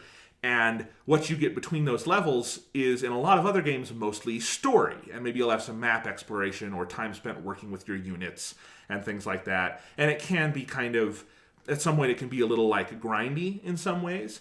And I think generally if it's a story-heavy game, that's fine because you get around that you get through a level and that's when you get the next big chunk of story, and that's fine. That's how Fire Emblem generally does it. Fire Emblem Echoes this year actually had a ton of creative solutions to this that I talked about when that came out. But here, because Mario plus Rabbids is not super story-heavy, like there's not enough going on story-wise between the battles, to warrant that. It really, they do need those puzzles and the explorations just so you have a little change of pace between battles, especially when the game gets tough. You don't just kind of want to jump from one right into the next one. And those puzzles give you a nice little cooldown. The puzzles get very hard at a certain point, but they're all very fun. Like, the graphics are so nice. I think there's such good imagination in how they put all the worlds together. World 3 in particular is this basically haunted, like, Boo land, and it looks fantastic. It makes me want, if they ever make another Mario Party, Ubisoft should do it. They're, like, really good at putting these like Mario collages together in a really fun way. I mean, it could be the Mario and Rabbids party, because the Rabbids started out as kind of a like Mario Party clone. So it comes full circle. I'd be fine with that. The Rabbids, actually, I think, I don't know anything else about the Rabbids other than what I saw in this game, and they were a lot of fun here. So maybe like they're more annoying on their own, but with Mario, they are tempered, because the Mario characters are pretty calm. All said. But yeah, no, I do like that puzzle and exploration stuff. It's really, like I said, a good change of pace, and like you can go back, because they have a lot of stuff that, like in a Metroid sense, is like walled off to you early on because you don't have an ability yet. And now I'm going back through, like I've done World 1 today, and go back and find all the stuff I didn't see before. And then you get to the presentation of the game, which is just all such a labor of love. I think the game is a little visually bland at first, but it opens up really fast. And as I said, World 3 is great. World 4 is like a fight into hell, where like they have Bowser's castle in the middle of like this. You have to go through this whole like lava cavern and all this shit. It's like the most badass version of Bowser's castle you'll ever see. And that's all great. And then the writing is, from start to finish, is so funny. And it feels very true to like other Mario RPG games, like Paper Mario, Mario & Luigi, Legend of the Seven Stars, all those things. But also looser and just a little more unhinged, because you've got the Rabbids in there. And I think it really like has the pulse of each of the characters just right. The best one in the whole game is Bowser Jr., who is sort of the primary antagonist for most of the game. Best use of Bowser Jr. I've ever seen in a Mario game. He is so entertaining here. How high of a bar is that for you? Not very high. Okay. But like because they really gave him a character where like, the whole thing here is that Bowser is on vacation, and Bowser Jr. has had the run of the place, and it just so happens when Bowser Jr. has the run of the place, that's when this incident with the Rabbids happens, and so Bowser Jr. is just kind of causing chaos, but he keeps getting like phone calls from his dad checking in on him, and he's having to make stories up, and he's constantly like, he has these funny expressions where like, clearly he's just this insecure little kid inside who's acting out. That's how they've kind of cast him in this. And near the end of the game, when like, he has taken things too far and things have gone to shit, and now his dad has been transformed into a mega dragon. He's just asking Mario like, I'm sorry I was so mean to you guys. Can you please help my dad? He's gonna be so mad at me. And it's really cute and funny. He's just like this dorky kid who's like doing bad shit while his dad is out of town, and now like the chickens have come home to roost, and he is hilarious, and I love him. And I would take a spin-off about this Bowser Jr. It's great. So cool. Yeah. And then the last thing I would say is that I enjoyed the whole game. All of it is really good. But when it shifts into a higher gear, you can feel it, like when the game is just on fire. All of World 3 is like that. I think World 3 is the highlight of the game. It's all great. But the World 3 boss, I don't know if you guys have seen any of the clips of this online, but the whole time you're like, there's some person you've heard about throughout this whole World 3 that you're going to face called Mr. Tom Fan. And then you finally find out Tom Fan is an anagram for Phantom. Very simple anagram. Okay. And the Phantom is this like thing Bowser Jr. has created with the evil rabbit technology, whatever, that is this like Phantom of the Opera style opera singing rabbit. Okay. And he, for that boss fight, sings you like a full opera song about the Mario universe. And it is hilarious and amazing. And if you don't own this game, you need to watch this on YouTube because it's fucking hilarious. And then the boss fight wrapped around all that, because there's multiple parts to the song, and the song kind of carries through the boss fight in some ways. The boss fight itself is so creative. It's this whole thing where you have to like take out these little power generators so you can get a hit off on the boss. And it is very challenging, but like the right level of challenging where it carries you through this big set piece, but not so much that you're going to have to see the set piece 10 dozen times or anything. It is so funny. It is so true to the roots of the game's gameplay bona fides. And it is just the kind of thing that you would never see in another Mario game. And it is like the way the lyrics that they write and have this opera guy sing are hilarious. And if you're a Mario fan, it's a huge treat. And that was the best part of the game. And World 4 at the end of the game is really, really good, but didn't quite live up to that. It's kind of like the second act thing in an action movie where you're like, that was so good, no matter what comes next, you can't quite live up to it. Mario plus Rabbids, man. this game should not have been as good as it was. Yeah, it's really just absurd that it exists at all, but it is extra special absurd that it is actually really good. I mean, I was thinking about this. This would be up there only with Assassin's Creed 4 as like my favorite Ubisoft games I've ever played. And I don't play a ton of Ubisoft games. Like, I've never really been into other Assassin's Creed. I've tried both Far Cry 3 and 4, and they're not quite my thing. But, like, I really love this game. And I just... It's crazy that it exists and is this good. So, yeah. And you don't have to grade it on a curve. It's just a great game. So that's awesome. Well, Sean. Yeah? You want to talk about something maybe even weirder? Sure. You want to talk some Twin Peaks? Let's talk about Twin Peaks. So, Sean, Twin Peaks: The Return, the show we have been talking about, podcasting about incessantly for 13 weeks now, and 18 hours of TV, came to an end this Sunday night. It did. With part 17 and part 18, which are two fairly distinct episodes. This was not like a clean 2-hour finale. Although the 17 leads into 18 way more clearly than most Twin Peaks episodes do. Yeah. No, they deserve to be seen together, but like we can't just like gloss over that they're two different. It's not quite like episode 1 and 2, which were completely seamless. I mean, quite literally. Yes. Yeah, this one you have to, if you're watching it on like the Showtime app, you had to go and launch the other episode. So there is so much to talk about. We will go through our traditional point-by-point analysis with my notes I took, but I think I want to start this with a bigger discussion. Okay. Because there's so much to say just about, I want to know what you thought of the ending, what it made you feel in general, how this kind of puts a bow on Twin Peaks. I have talked a lot about this on Twitter, and I wrote an essay that you can read on the site that was just basically some reflections on how the ending made me feel. More about part 18 than 17, but both of them together. And I think it's perfect. I think it's a challenging ending, but I think I really had no doubt from the moment it went to black that like that was right. Mm-hmm. And I have not talked to you about it yet. So Sean, I want you to start us off. Do you agree, disagree? What did you think? I absolutely agree that I think it's an incredible ending. And it is something where it is kind of, because I think it's one of the things you write, and it's just like, I think it's the common sentiment about it is that they're kind of like two endings, or like there's an ending and then there's I think you used the word coda, like it's just kind of like, you have this extra bit of you in the narrative, in like the more stricter narrative, kind of halfway through part 17, and then it transitions into this other phase of this more sort of like spiritual, thematic, kind of like meditative ending about it's not a conclusion to the literal plot events, or like I don't read it as being a conclusion to the literal plot events of Twin Peaks: The Return, of the story of how Cooper becomes himself again and gets back to Twin Peaks and defeats evil Cooper. That is resolved halfway through part 17. But like the real ending of Twin Peaks: The Return is this thematic meditation and this sort of like summary. It's almost like a great essay or something that you get to this conclusive paragraph, and the conclusive paragraph is this recontextualized and redigested and reformatted version of kind of what the thesis and the main argument and point and thrust of the story is. And for something as sort of ephemeral as Twin Peaks: The Return, or most of David Lynch's work, it can be a little bit hard to try to, or it's impossible to pin it down into one thing. And it is also just kind of hard to pin it down to anything concrete, because it is so sort of like sensual and sensory in how it impacts you.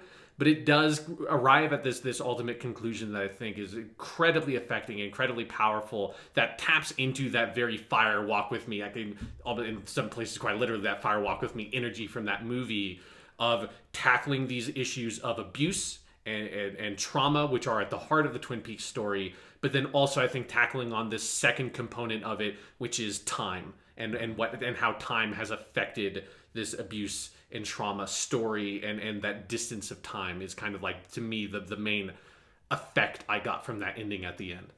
Yeah, the other way I would phrase this is I think part 17 is the climax, and part 18 is the denouement. Yeah. Part 17 is where the story, such as it is, comes to some kind of close, some kind of culmination. Yeah. And part 18 is where Lynch and Frost reflect on what did it mean. Yeah. And the denouement for the great stories is, to me, the more important part. It's why when people say, "Oh, Return of the King is in too many endings," to me, it's like that's the thing that gives Lord of the Rings its meaning. Yeah, is the denouement. And when we talk about Persona 5 has like a 10-hour denouement, and it needs to, because that's a big story, and you need to think about what this meant. And to me, that's what part 18 is. And so part 17 is more artistically adventurous. It is more visually breathtaking. It has more, for lack of a better term, fan service in that you get all the characters together. And it is more, thrilling. But to me, Part 18, in a weird way, moved me more because this was where it put everything in a certain emotional and thematic context. And it's why I see why people call the ending a cliffhanger. It's not a fucking cliffhanger. That's at my all. yes. It's so far away from being a cliffhanger. It's kind of unbelievable. I agree. I see why people use that word. I disagree strongly because to me, everything that happens in Part 18, but especially where they chose to close the series and what that closing scene is, it almost could, it's not subtle, is something I would say. I don't think it's a subtle thematic ending. This whole series is about time. It is about aging. It is about death. It is about how the world has changed in ways that feel unrecognizable to you. And the last scene is trying to go home and trying to have a reunion, finding that it is impossible. A character voicing, I am displaced from time. Cooper saying, what year is it? And then Laura Palmer waking back up and screaming viscerally because that abuse, no matter what happens, cannot be erased. Yeah. To me, I don't know how you could put more of a final point, not narratively, but thematically and emotionally on the ideas this series was about. Yeah. And I think 95% of the coverage I've seen about Twin Peaks: The Finale is so good, it has been inspiring to me that I've seen so little of the annoying takes of but we didn't learn exactly about X. That was left ambiguous, and I want it spoon-fed, and for some reason I watched 18 hours of Twin Peaks. I've seen a little bit of that, but not enough to annoy me super hard. But still, it's if I've seen a little bit of the well, how do we piece this all together? And to me, it's like the end of a great piece of music or something. It's not that you can literally break down exactly what makes it perfect from a narrative structural perspective. It's that it has the theme of this thing so clearly in mind, and it was, to me now, you look at it in retrospect, it's all building to that moment. It has to be building to that moment. Absolutely. I mean, it's also looking at Lynch's work. It also has a very that whole episode 18 has a very Mulholland Drive effect on me of David Lynch has such a masterful command of cinematic language and pacing and that ability to use cinematic language and pacing to really affect you, I think, on a subconscious level, to generate a very specific personal emotional response to something. For Mulholland Drive, it was used to induce and replicate dream states, and I think for Part 18 is very much about sort of affecting the audience and creating the sense of dissociation in the audience, which is so much about Twin Peaks: The Return has been about dissociation, because I think that is one of the things that aging does to you, is you feel dissociated from the world and yourself, and that's something that very directly trauma and abuse does to someone, is they feel dissociated from themselves and the world around them. And to me, that is what Part 18 does, is it strips everything that you know from you. You don't know where you are, you don't know who you are, you don't know why you're even here anymore in some ways, and yet you have no choice but to keep on marching forward with it. Yeah, and all of that, any interpretation you can have about Twin Peaks: The Return, and we'll name some other ones, every possible road ends with that scream. Yeah, with absolutely. Laura Palmer, the piercing scream. Someone in one of the articles I've read about this, said probably the most Twin Peaks sound effect, the most iconic, is Cheryl Lee screaming. And yes, that, I think that's true. In all the dissociation, even the meta narratives and stuff, they all come to that point of just, it breaks and the lights go off. And it's not a cliffhanger. This is not, did they shoot a secret season 4 and they haven't told us about it yet? What would a season 4 even be? How could you possibly, we're not even in the same universe anymore. How do you even follow that up? If Lynch and Frost announced tomorrow they wanted to make it and Showtime was funding it, I'd be all in. I'd be all in for it. I just don't know what it would be. I wouldn't wait with bated breath for that, because I just have no idea how you follow it up. It's not like Twin Peaks Season 2 where they set up a continuation for that story that they didn't get to do. This feels so conclusive to me. Absolutely. This is such an ending. And again, I see why some people want more. And as I said, I would not double think, what Lynch and Frost's instincts are if they had an idea for more. They're the master storytellers here, not me. Yeah. But to me, this is absolutely an ending. And it's not just an ending to Twin Peaks: The Return. It's an ending to the Twin Peaks universe. Yeah. of the TV show and the movie and this, and it pretty conclusively to me closes the book on what I think will going forward be David Lynch's magnum opus. This is his Lord of the Rings. This is his Dark Tower. Yeah. This is his thing. And not that he hasn't done many other wonderful things, but like this to me is like the thing in some ways he deserves to be known for the best is the larger Twin Peaks universe, because the ground covered by all this is extraordinary and kind of encompasses everything else he has to say in his work. Like one of the things I was thinking about is parts 17 and 18 and the specific ways these two episodes that are fairly different in structure are so in conversation with one another is you come back to the meta-narrative, which he really likes in his later period work. Yeah. And so much of 17 and 18 to me feel like this little treatise on the idea of ending something. Sure. And the idea of reaching an ending. And there are all these little self-aware things that you can read in the emotional way, in the spiritual way, in the narrative way, but you can also read, I think, in the meta way. Like, we'll talk about a lot, the long sequence in part 17 where the climax has happened and all the ending exposition is going on, and Cooper's face is just superimposed over all of it. Yeah. And at one point he says, "We are in a dream," or something to that. I have the exact quote later. Yeah, we live in a dream. And to me, like, one of the ways of reading that is that is Lynch telling you, don't get too comfortable with what has been a very neat climax. And, you know, because that whole climax to me, people are like, man, it really was convenient that Freddy was there. It's like, yeah, that's kind of the idea. That Lynch is kind of, and Frost are talking about how stories come together and how we expect things to come together. And that happening 30 minutes into the beginning of the 2-hour finale should tell you that's not the end. This is going to be complicated.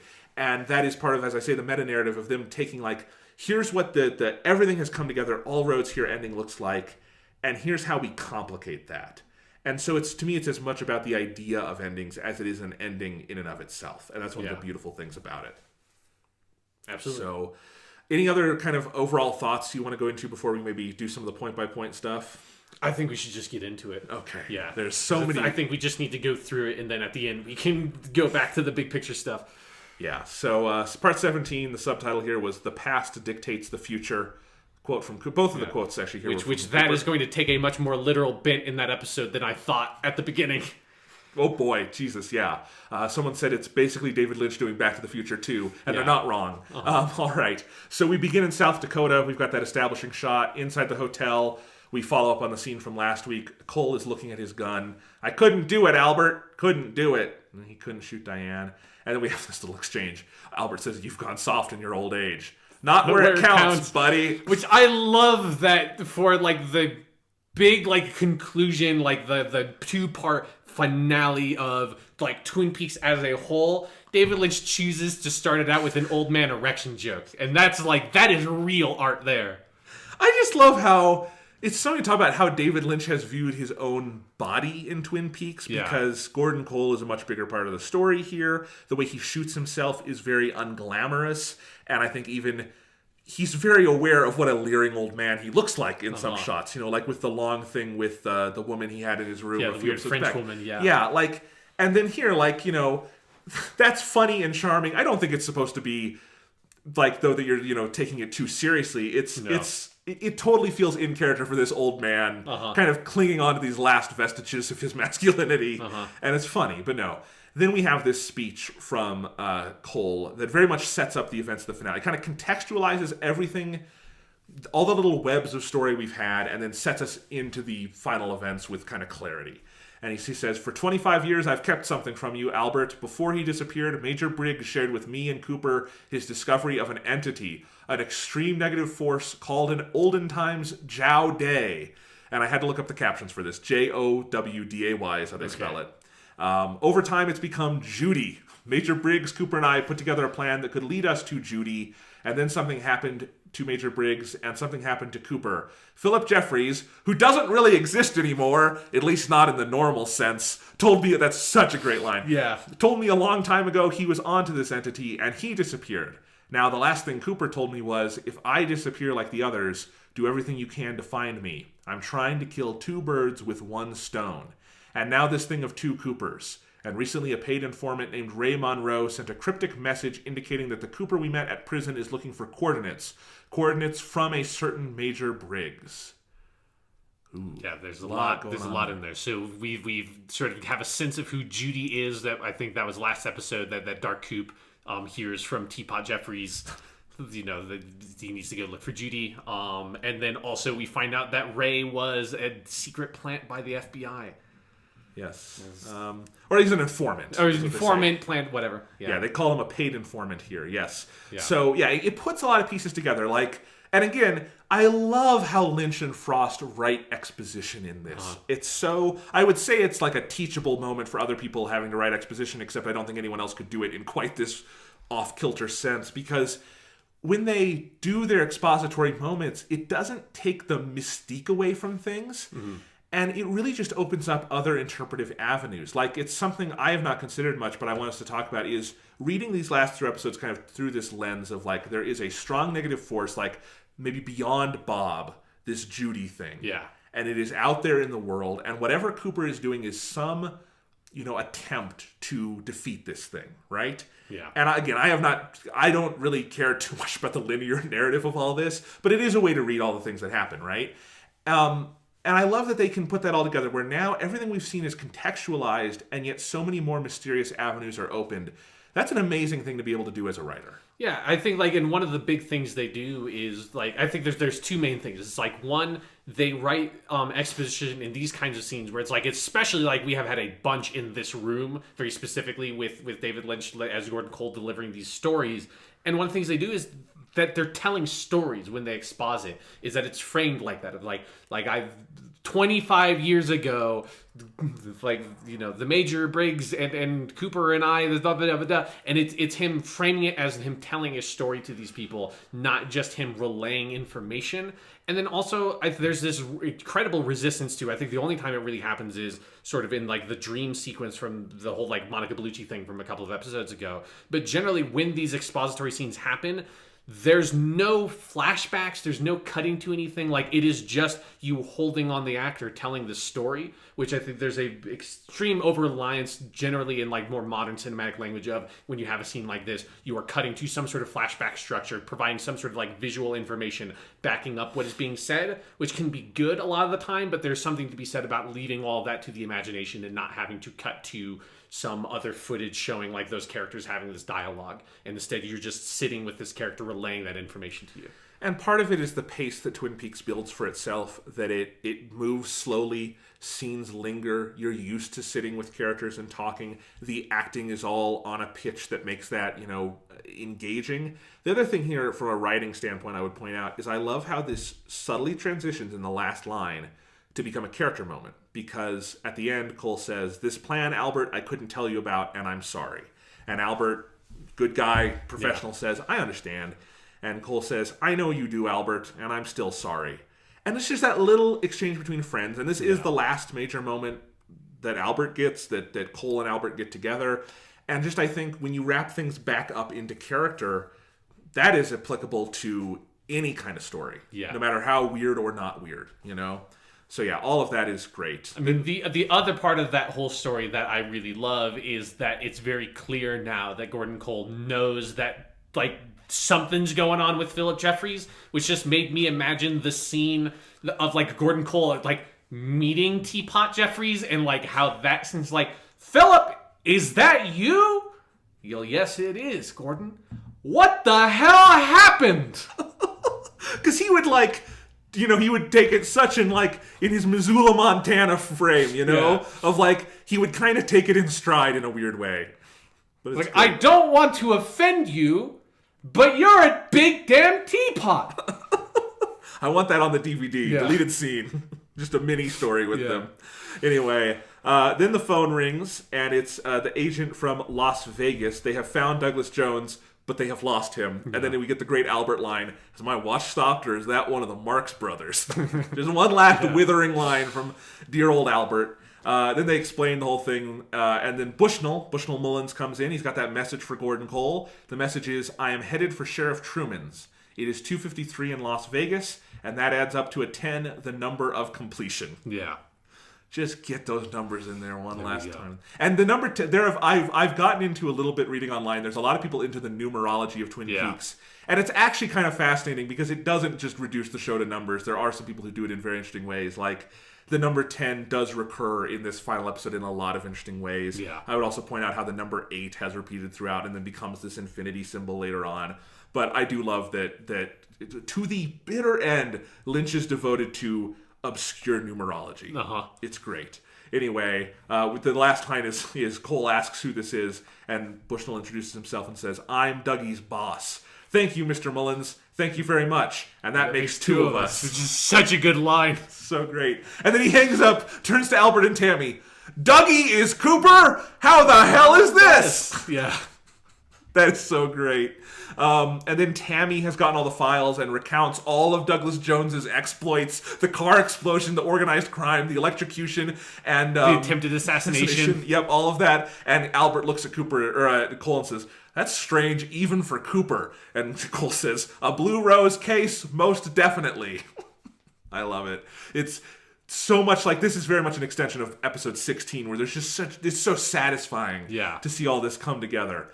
Then we go to the sheriff's department, and this whole section is a lot of fast cutting between a lot of different things. In the holding cells, you have Billy with the bleeding face. Douchebag cop Chad is starting to try something out. You have evil Cooper driving down the road with the trademark shot and the eerie black and white shaking footage with the ominous scratching on the soundtrack.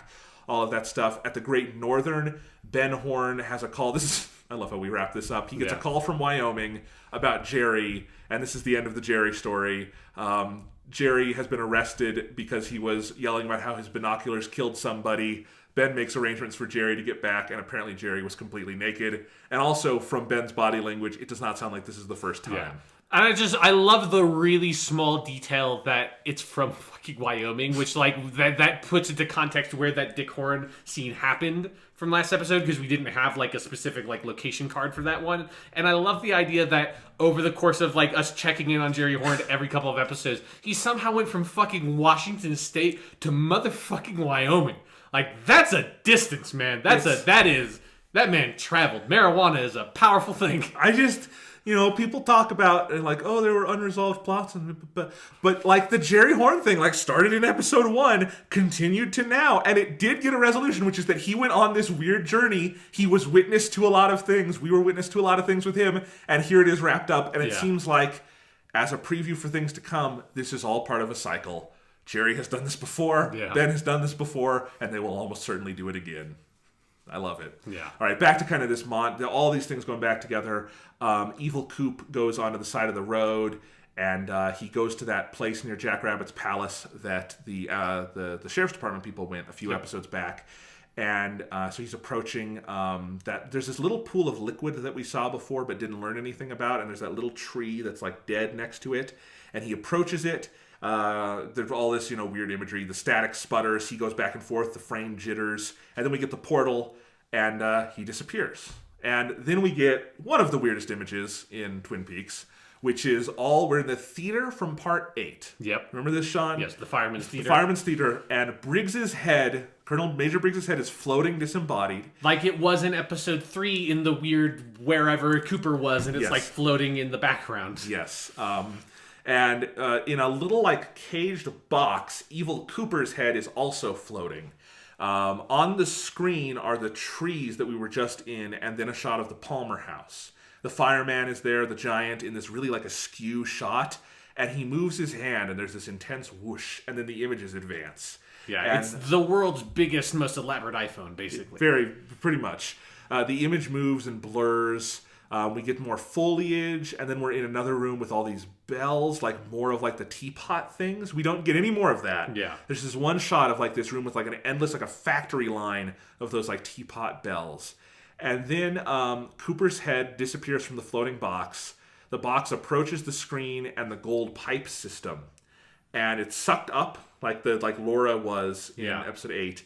And then the device hums and moves, and it deposits Cooper into the image, and then in the real world, in color, Cooper appears in that same place, and it is the Twin Peaks Sheriff Department. Yeah. Did I do a good job describing that scene, Sean? Basically, yeah, because it is like we like took a step back into episode 8 because we have not seen that like very specific setting and that like weird golden apparatus since episode 8. And there's something about the aesthetic of that theater, and particularly the weird CGI gold like tuba looking thing that spins around, that makes it look like it's as if David Lynch had made an FMV game in the 90s and it got lost to time. Just like the weird, like big kind of like clumsy image of like these two floating heads. That's like just it feels kind of cheap, but on like very intentionally. Like it's not this very like elegant effect of some of the ethereal. There's no like smoke or anything. It's just like you just took that cutout of like his head from a GIF and just put it there, and then this like really cheap gold CGI thing,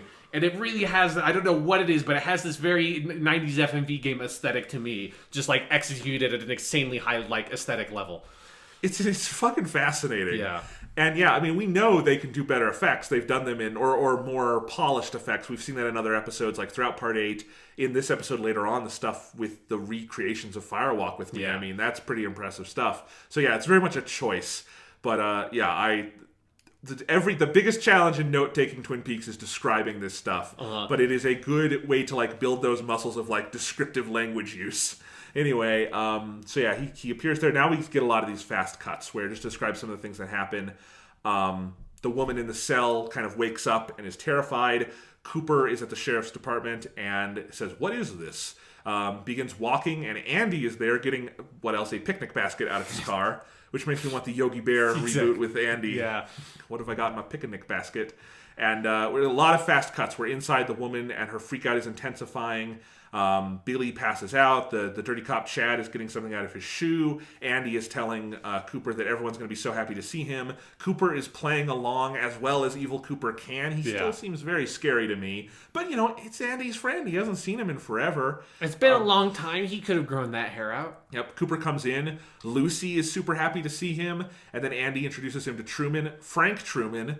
They shake hands. Truman invites him into the office. I wrote here, this is tense, because it is. Yeah. Because also the editing style here gets really different. Like, Lynch knows we're heading towards the climax, because as I said, it's a lot of rapid cuts between all the geography and everything happening in the sheriff's station, which is very different for Twin Peaks.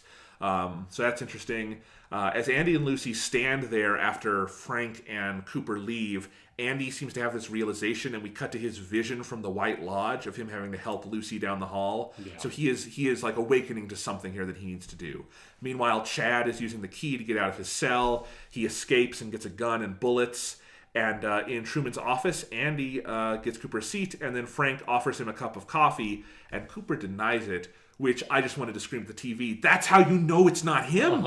But this is Frank Truman. He wouldn't know that. So. Another important detail of like one of the things that is happening in these scenes is that every time it cuts to Nido, the eyeless woman, she is like becoming more and more agitated as evil Cooper gets like his proximity to her gets closer and closer. Yeah, which is one of those things that like adds to the tension, is that you can tell that she is sensing that he is there. Yes, something we don't quite know. We never really find out what his like specific goal is here, other than he's looking for her. But what he's going to do with her, we're not sure. But it's interesting.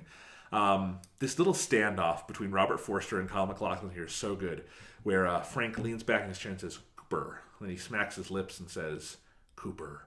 And Cooper says, "In the flesh." And it just reminded me of like a great Western standoff, Anyway, there's this. We're getting all these rapid cuts. Andy says, he like points to Lucy and says, "Very important, very important." And we don't see any more than that. It's kind of weird. Meanwhile, Billy rips some part of his face off. Yeah, it was pretty disturbing. Yes. Chad re-enters with the gun.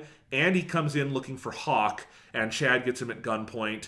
He's about to shoot. Freddy comes into play. His magical hand punches the door open, knocks Chad out, and Andy, slightly confused, but, he's learned to roll with this shit, comes up and handcuffs Chad. Yeah. So that all comes together. That's nice. And then the phone rings at Lucy's desk, and she answers it. We don't hear anything, but she goes, "Who?" And we know, like, that's the real Cooper. Yeah. Right? And then more conversation between Frank and Cooper. "What brings you back to Twin Peaks, Agent Cooper?" Unfinished business. And then Lucy rings in.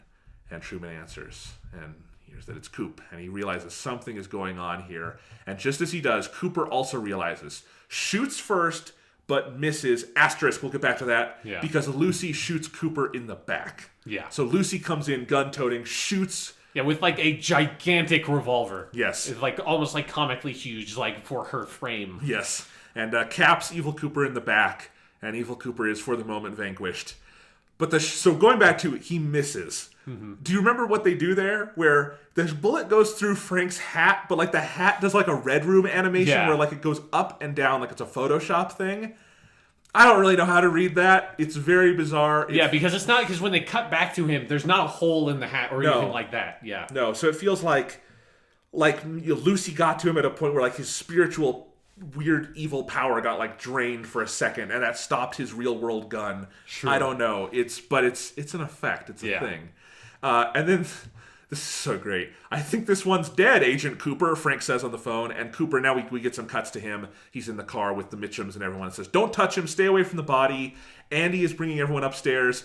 And as Andy comes into the frame with Lucy, Lucy turns to him and says, Andy, I understand cellular phones now. Which is the longest, or it's the punchline to one of the longest setups in joke history. Because it's from a deleted scene in Firewalk with Me. Yep.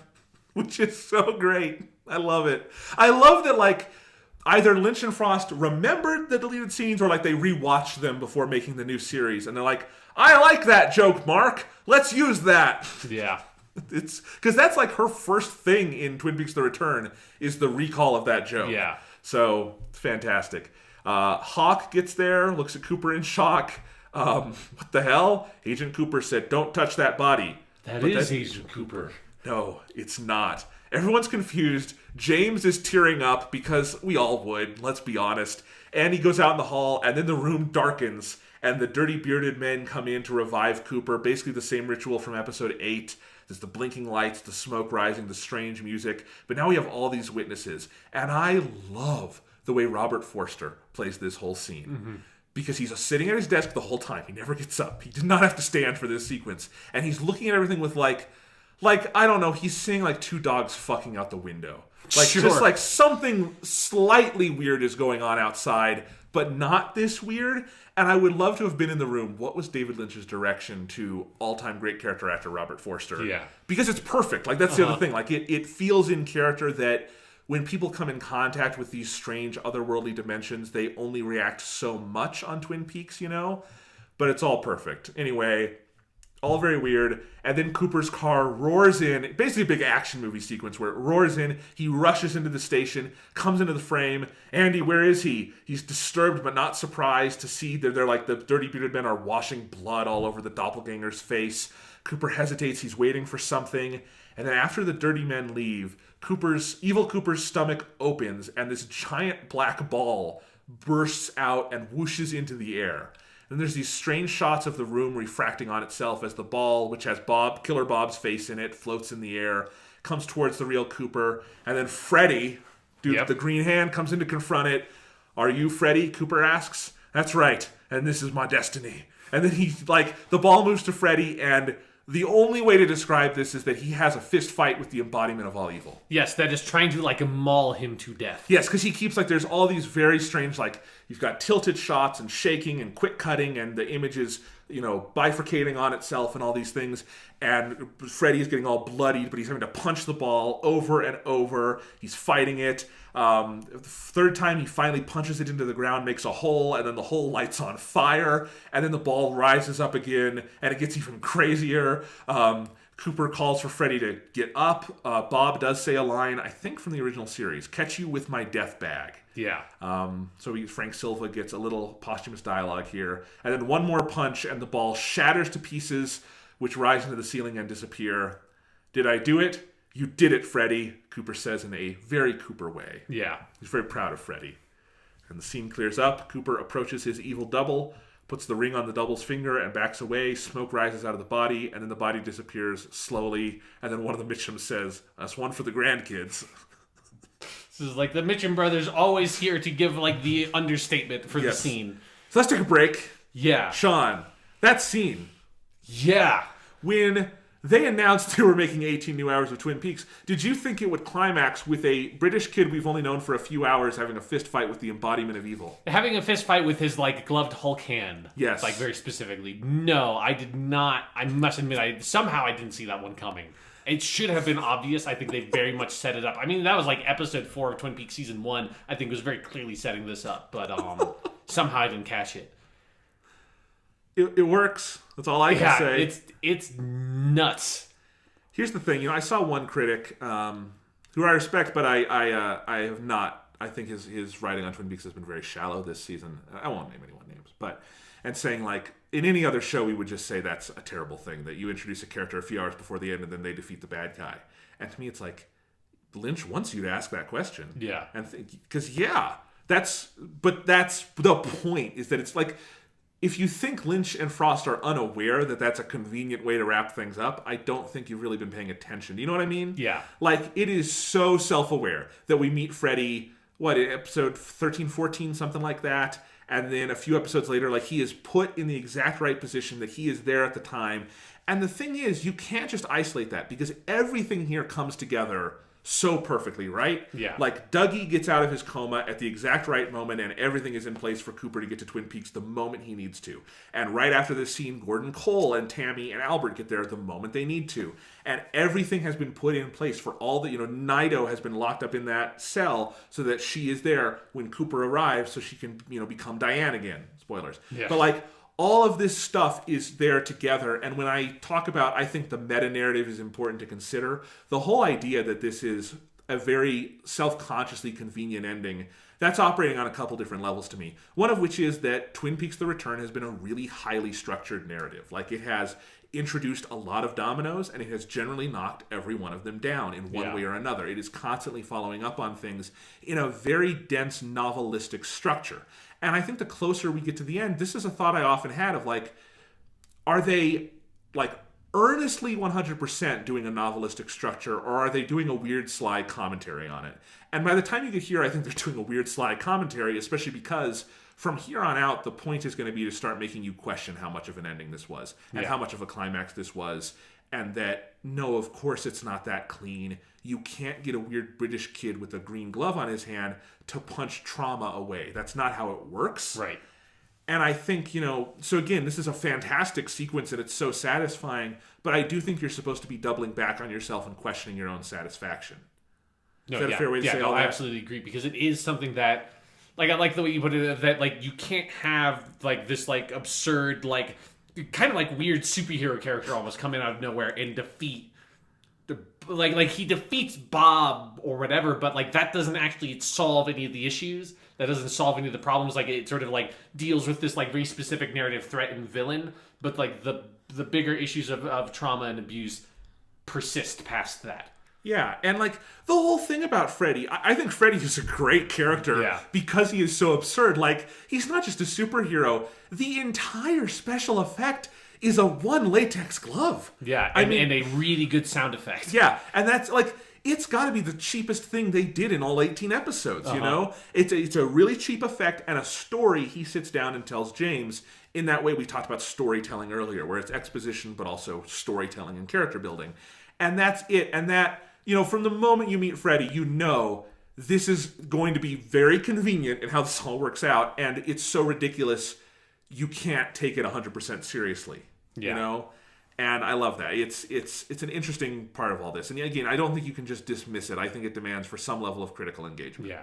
Because there's also, like, there's kind of two ways you can take that tact of that. You have the meta-narrative aspect of it, but then you also have, like, the diegetic, like, literal in-narrative element of sort of, like, fate or the fireman, or like however you're interpreting that, like, moving these pieces, because that's what, Freddy says is, like, this is my fate.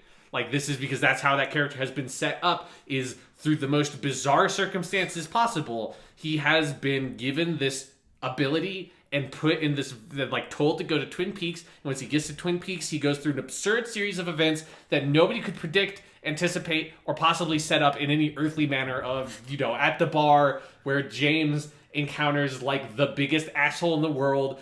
Or just that, let's go back a step, that he would work at the same jobs as Yeah. James, that he would befriend James, that James would be having this love affair with this woman named Renee, and that Renee would have the biggest asshole boyfriend on the planet before you even get into the bar. Yeah. Right? Yeah, and then once you get into the bar, that James says hi to this lady who has the biggest asshole boyfriend in the world, who punches James out, and then puts Freddy in a position where he has to, like, physically defend his friend, and in so doing, gets locked up in the jail cell at the Twin Peaks Sheriff Station so that he's still there by the time that all this shit goes down. And I think there have been a couple... And that Chad would be a dirty cop who would get himself locked up and escape, and would get a gun and try to take out Andy, and all this stuff would happen that would facilitate his own escape from that cell to get upstairs. Yeah. And so when you, like, put all of that together, I think there has been, particularly, like, Episode 8, I thought had it, like, really strong. There's almost this, like, Judeo-Christian sort of, like, God-like figure in the firemen. We had, like, the Laura Palmer in this almost, like, Christ-like configuration in Episode 8 being sent to Earth for reasons. And then this Judy figure feels, like, very much like biblical Satan, you know, like this pure evil. And I think there's lots of different ways you can take that of how Twin Peaks: The Return is playing with those things, but I think it is definitely very intentionally bringing in those ideas of fate and like these weird, like, gods, entities, whatever that control this stuff or are participant to this stuff that we can't interact with, that we have no power over. The Judeo-Christian push us around. Yeah, the Judeo-Christian themes I think are really important to consider on a couple of different levels, and we'll get to this later, but just that the entire, like, the firemen sent Cooper forth with some of this purpose, right? Yeah. Like, Cooper is like one of the disciples or something on this earth, and the entirety of from here to the end of the series is this, like, resurrection journey that is failed. Basically the show paints Laura as like this failed Christ child, you know? Or just thinking of, like, I like thinking of Judy as like the Satan embodiment, and then it becomes this very interesting thing on the show's presentation of gender, where the name of this thing in olden times was Jowday, this like genderless term that becomes Judy. Right. You know, there's a lot of things to consider in all this. But yeah, let's get back to the recap, I guess. In the Red Room, the ring clatters down. We'll get back there later. Yes, yeah, we will. Very good shot. Yes. Cooper then kicks into action again, wasting no time, asks Frank for the Great Northern Room key. Frank is very surprised he knew about this. Apparently, Briggs told him Truman would have it. And I did make a note here that I thought was interesting. I think the doubling of Agent Truman became especially it's always been profound in like an emotional sense, but like thematically, it really felt important here that there would be two Trumans. That Major Briggs would always have just said Truman, and it didn't really matter which one it is. And I don't know, there's just something really interesting about that, because this is a series with so many doubles and doppelgangers. Right. Laura gets her own one later on. Cooper has obviously had doppelgangers. And here we have these two Trumans who are completely distinct men. We never saw Harry in this, but he is a strong presence in the series. And it's like, again, fate, if you think of it in those terms, like, okay, Harry couldn't be here. Luckily, he had this awesome brother named Frank, who could play that same role, but otherwise all the details were unchanged. I think it's interesting. Outside, more FBI vehicles pull up, and then we get the scene where Cooper looks at Nido, the eyeless woman, and he's surprised. And then we get, as he looks surprised, we get a long, slow fade in which Cooper's old face is superimposed over everything. I said old face just because I don't mean that as like a derogatory thing. I just mean that it I don't know if it's a repetition of the shot from the very beginning of the series, but it looks like one of the very early black and white images of Cooper from the first scene. And it draws attention to like his age, his wrinkles, those things. He's full on in the shot and just kind of staring ahead and waiting. And for the next like 10 minutes of film, that superimposition is there. And it is one of the strangest stylistic choices I've ever seen, but it is also haunting and gorgeous. Yeah, it's something that you don't usually see superimposition in film that much. Like, it is a technique that is used here and there, but it's used like usually for like very brief moments of like transition. And can't think of a movie off the top of my head that does something like that just holds on, like doesn't hold on a shot. It has this superimposition of this held shot while it cuts to a bunch of different scenes. That's what I was going to say is the thing here. This is not this is an uncommon technique, but it's not unheard of. I mentioned a few weeks ago when we had all the superimpositions through the trees, the movie Under the Skin with Scarlett Johansson. That's one that uses some very interesting superimpositions, and it's obviously an avant-garde technique as well in a lot of different circumstances. But like this specific thing, like even Lynch has used this throughout Twin Peaks: The Return. But as you say, it's usually on a shot-by-shot basis, like the whole journey through the convenience station and the journey through the dark trees. Yeah. It's one long shot that gets melded over each other. That shot of Cooper is there over probably 30 to 40 shots, over these next... In such a way that, like, if you were not watching Twin Peaks: The Return, I would have assumed that, like, something with my streaming thing got fucked up, and it's like, oh, like this weird, like it's almost, I feel like I've seen a couple of video games that have had a weird glitch sometimes where something will load the wrong way and there'll be like an element of the image has been superimposed over everything and just stays that way until you reload the save, and it was almost like that, only, but again, like, luckily it's David Lynch at Twin Peaks, so it's like I have this confidence that, like, no, this is definitely intentional. Right. But there was like a weird thought of, like, if I was watching anything else, I would probably assume that something got fucked up. The closest thing I've seen to this is an experimental art project I saw in college that was these two guys took Stanley Kubrick's The Shining and projected it backwards over itself with each version's at 50% luminosity, and at the midpoint, obviously, they reverse. And if you've never seen The Shining that way, it's like the best way to watch The Shining, I have to say. It's fantastic. But it's a very like avant-garde tradition. Yeah. And, honestly, like, if you liked Twin Peaks: The Return, it's like the best intro into avant-garde American traditions I've ever seen, in that it at some point it uses like every technique in the avant-garde playbook, but it does it in a narrative form, so it's a little more inviting. So if you've liked some of these things, I have a list of films I could recommend to you. But yeah, it's one of those things. But anyway, so that superimposition is there for the rest of this scene. I'll tell you when it ends, basically. But then Bobby runs into the shot here, and Bobby says, what the hell is going on? And Cooper has this great line. He says, Major Garland Briggs, Bobby, your father was well aware of what's going on here today. Many years ago, information your father gathered brought him here together with director Gordon Cole, who is here right on time. And Cooper gets really happy when he says that line, and at that exact moment, on cue, Gordon, Tammy, and Albert all come into the scene, and they exchange greetings. And Cooper explains, that's what's brought us to where we are today. Now there are some things that will change. The past dictates the future. This is, of course, if you've seen the rest of the episode, setting up the idea that he is going to go back into the past and attempt to save Laura Palmer, depending on how literal we want to get with this. So that's setting us up for all that. And yes, the past very literally will dictate the future in so many... Like, that line is so telling. It might as well be the thesis for all of Twin Peaks. Yeah. Because the past, the scars, the trauma, all of that stuff will dictate the future. Then the three pink ladies come in with their baskets of food, and one of them says, it's a good thing we made so many sandwiches. And Cooper smiles. He turns to Frank and says, Frank, give my regards to Harry. Frank says, sure will.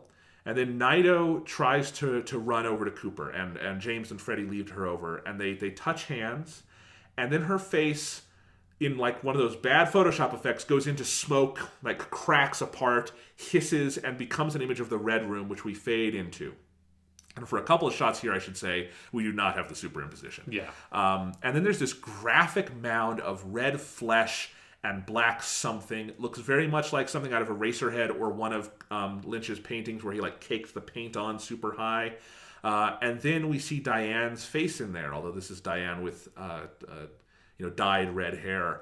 And then on Nido's face, Cooper sees Diane and restored, and she is returned to reality. And that's Diane. Yeah. And they kiss passionately. And we have a pan across Cooper's collected friends. The Mitchums are surprised. Gordon Cole looks very joyous. So that's a scene. We'll go forward with this in a moment. But, I mean, I want to ask, like, what was your reaction? We see Diane here. And here's a question that I think is important. Does she actually physically transform into Laura Dern Diane, or does Cooper see her that way, and that's why we see her? Or to the rest of the people in that room, does she still look like Nido? Because I think that's a reading of that scene. Sure, like I can see that. Like I didn't quite read it that way because I think there's something in Gordon Cole's reaction that says to me that like he sees that it's Diane. Yeah, but Gordon Cole could be seeing it too. But the other thing is Gordon Cole sees his friend getting some action. He doesn't really care where it comes from. Sure, there's maybe part of that with that character. But yeah, like it's a weird moment because it's also something where there's so much in that kiss that is weird, but like it feels appropriate in the moment. But it's also like Cooper and Diane, because like this is like Twin Peaks: The Return is the first time we've seen Diane, and the Diane we've been with for the whole series was like weird, evil Tulpa Diane that was being controlled or manipulated by evil Coop somehow. So there's no pre-existing romantic relationship between these characters. There's not, I think, a pre-existing expectation of romance between these characters, but there is, through their doppelgangers, there's a pre-existing relationship of sexual abuse there. And so like which like ends up becoming a much bigger thing in part 18. But I have things to say about that. Yeah, but like it is a moment that in some ways feels right, but also I think is setting you up to where it starts to feel wrong. Oh, absolutely. This is a turning point because this is part of the climax. The hero gets his girlfriend back and they kiss passionately. But again, if you're not realizing something is up here, to me it's like a giant red flag. It's as red as the hair Diane now has, that this is not quite right. Yeah, because it also especially like doesn't feel like something that Cooper would do, which again is something more to talk about in part 18. But he's not a particularly romantic or sexual character in nature. He gets more that way in season 2 of Twin Peaks, which is one of the like worst parts of season 2 of Twin Peaks is his whole weird like romantic history and all that shit that never felt like it was well justified. And I personally always I had a hard time envisioning, and I still have a hard time envisioning Dale Cooper as a person who has sex. Like that's just, he's one of those characters that feels like exists outside of those kinds of physical desires because of who he is. I'll say this, Cooper does not feel to me like the kind of guy who would under any circumstances have sex with his secretary. Exactly. Does that make sense? Yeah. Like Diane is I never got the sense that was his relationship with Diane. And I think at this point you have to be asking yourself, is that Diane and is that Cooper? I mean, that's really something that starts to come up here. And if it is, what has happened to them? They look at the clock, which at this point is stuttering back and forth between 2:52 and 2:53, the number of completion. Yes, number of completion. So it can't complete yet. Yeah. Cole looks over at them confused. Diane and Cooper embrace hands, and then the superimposed Cooper, in a deep, slowed down voice that sounds a little like Dark Cooper, says, "We live inside a dream." And this is again where I get the very meta vibes, because this is where it's all coming together, And he says, "We live inside a dream," and then good Cooper says, or the Cooper we have in the present says, "I hope I see all of you again, every one of you." And he looks up, looks at Diane, and then everything goes to black. The superimposition solidifies and becomes the image for a moment. And then after a beat, we have Cooper and Diane and Cole walk like through the face. They walk towards the camera, pass through it. And then we're at, some people were confused at this location. I believe it's the boiler room at the Great Northern. Yes, where James was in there. I don't think we didn't really talk about this weird moment in that episode where James goes in to where the boiler is and then like sees the door and has this like weird, ominous, like intense kind of anxious reaction to the door. Yeah. And it wasn't something that I didn't necessarily even like expect it to come back up, but it definitely it feels like this is where all the weird humming that Ben Horne and his secretary were hearing seems like it's like been leading us to this location. Absolutely. That for whatever reason, Agent Cooper's old room key is also the key to this weird door in the boiler room. Yes. Once we're in the boiler room, the superimposition fades, and now Cooper, Diane, and Cole are all there. As you say, he uses the 315 key to unlock it and says to them, "Now listen, I'm going..." 315, by the way, not the number of completion. We have not completed yet. "Now listen, I'm going through this door. Don't try to follow me, either of you." He embraces Diane, shakes hands with Cole. Cole says, "Be thinking of you, Coop." And Coop readies himself, then opens the door and looks back. "See you at the curtain call." And in slow motion, the door closes. Two reactions here. Yeah. This was the moment where so much had happened. There was so much aesthetic power to all these images. There was such satisfaction seeing all these characters come together. And there was such overwhelming emotion at seeing Cooper kind of say his goodbyes here. I was like tearing up at this point. Like, this is a heavily emotional section. And I think that's completely by design. I think it is all earnest. I do think, though, it has this undercurrent of, when you look back on it, to some level, that's the ending of Twin Peaks: The Return on a narrative level. Yeah. And that is the big emotional kind of closing. And what happens after that is where we start getting the denouement. And as a good denouement does, it complicates a lot of this. Yes, yeah. No matter how complex your emotional reaction was, it goes further than that. Yeah. So, yeah. All right. So Cooper, well, actually, before we move on, I want to back up to the moment where, like, evil Cooper. I kind of feel it's evil Cooper because of how the voice effect sounds. But though, like, we live inside a dream line, yes, which calls back to the Monica Bellucci scene of we are like the dreamer who dreams and then lives inside the dream. It was something that at the time with that episode I didn't make this connection, but there's something about when that superimposition of Cooper says we live inside the dream that immediately lit this connection to me of The Tempest, the Shakespeare play. And it's something of connecting that to the meta narrative we're talking about of like there's a way to read some of this stuff as being a commentary, sort of meta commentary on storytelling and on creators and on stories and endings, and it made me think of the most famous line, and like really the thing that is worth reading The Tempest for, because The Tempest is secretly not that very good of a Shakespeare play, but there's the famous line about near the end of the play where Prospero, one of the main characters, who's usually in Shakespeare sort of criticism, is seen as a Shakespeare surrogate figure because he's this sort of wizard, sorcerer kind of like creation figure.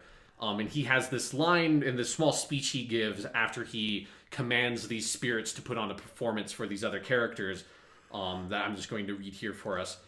Our revels now are ended. These our actors, as I foretold you, were all spirits and are melted into air, into thin air. And like the baseless fabric of this vision, the cloud-capped towers, the gorgeous palaces, the solemn temples, the great globe itself, ye all which it inherit shall dissolve, and like this insubstantial pageant faded, leave not a rack behind. We are such stuff as dreams are made on, and our little life is rounded with a sleep. And that speech is by far the most famous part and like the best written part of The Tempest, and is generally read as being Shakespeare, because also The Tempest is generally read, even this is not technically true, but it's seen as being Shakespeare's last play because it's very convenient to do so for academic reasons. And so people like to read that as Shakespeare sort of like stepping into his play for a second and bowing out effectively and at like the curtain call and saying like, this is what we do as writers and performers. We create this world for you, and at the end of the day, we with our insubstantial pageant faded, we leave not a rack behind. We leave none of like the equipment, none of like the stuff, the set up. We leave and you know, because we the actors and the performers and the writers are such stuff as dreams are made on, that we are like dreams and we create this dream for you. And there, I think there is, whether like David Lynch was doing that intentionally or not, I think that image and that sentiment is so fits with what is going on here. Absolutely. You know, and when David Lynch invokes the term or the idea or the atmosphere of a dream or a dream state, I think one of the things that's really important to understand is that it's not about, it can be, but it's not necessarily just about literal dreaming, like the process of going to bed at night and having a dream in your head. It's about so many things. I mean, for one, film from day one has been linked, you know, psychoanalytically, because film comes into being at the same time as Freud's theories are being published, so psychoanalysis, or shortly thereafter. And so dream states and film are always tied. That is always the way people view film. And it is obviously also an extension of, you know, in literary tradition, Shakespeare was not the first person to make the connection between dreams and storytelling, and he was far from the last. So it is all this idea of that there is an ephemerality to storytelling itself, to the image, that films are like captured dream states. And it's been something that has fascinated filmmakers for 100 years and will fascinate them for another 600, you know? And so that's one thing that this is working on. There is obviously the meta level of Cooper, this godlike Cooper saying, we live inside a dream. And that Kyle MacLachlan looks like David Lynch. And Cooper has always been a doppelganger for David Lynch. And Kyle MacLachlan has based his performance off David Lynch. And so there's something about that. It's like this godlike face telling all these characters, remember, we live inside a dream. Yeah. And that this is ephemeral. And and I think it's so important that superimposition and that line comes over what is effectively the climax of the series, you know? Yeah. So yeah, there's a lot of things here. You know, there is the reading of that this is all literally a dream, but I think it's more complicated than that. Of course, Lynch also gets into, I think, the ways dream states and waking states intersect, which is something he's fascinated with. See Mulholland Drive again, or Blue Velvet. But yeah, so... Or Twin Peaks. Right. That kind of goes without saying, but yes. So now we have the next scene with Cooper. He walks towards the camera in darkness. This shot actually was the first shot ever released from Twin Peaks: The Return. Yeah. From like the first teaser is Cooper coming into the light of the camera. It's a great shot. And then from that same darkness emerges Mike, the one-armed man, who reads the famous poem, "Through the darkness of future past, the magician longs to see one chance out between two worlds. Fire, walk with me." And then the room lights up, and we have rapid cutting between the two. And then they are walking superimposed down the long, dark hallway through the dark trees and forest, through that door, and then those stairs. It's the same thing we saw the Dirty Bearded Man and other Evil Cooper do a few episodes back. And it's kind of eerie to see that same location. They make it up. They get to the motel lot again. Although it's interesting to know, it's in color now, not black and white. Yeah. When Good Cooper gets there. Mike still leads. They go a slightly different direction than Dark Coop did through that geography, but they still get to Jeffrey's teacup and all that. Although we see him from a different angle, which I like. There's this like extreme kind of tilted close-up on him, billowing smoke. It's interesting. Then Cooper and Mike approach, and Cooper says, "Philip?" And Jeffries goes, "Please, be specific." And Cooper says, "The date, February 23rd, 1989. I'll find it for you. It's slippery in here. It's good to see you again, Cooper. Say hello to Gordon, if you see him. He'll remember the unofficial version. This is where you'll find Judy." And then we get a dramatic zoom in on Cooper. So, anything to say about all that? I still really just love every single shot with Teacup Jeffries. It's just amazing. It's the best shit. I say again, I think David Bowie would have thoroughly approved of this. Absolutely. Yeah. It's beautiful. But yeah, so then Jeffrey says another line here. "There may be someone... ... Did you ask me this?" And then Mike shakes his head. And then symbols rise from the smoke. And I love how this is created. First, it's a diamond with like two little ears. And then those become another diamond. And then those soften into the number 8, which tilts to remind you that 8 is also the number of infinity, or the symbol of infinity. And then there's a little ball rolling around inside that. And Jeffries finally says, "There it is. You can go in now, Cooper. Remember." And then Mike says in backwards talk, "Electricity." Yeah. This is the first of a couple of times that he goes, "Electricity!" in these last 2 episodes. Yes.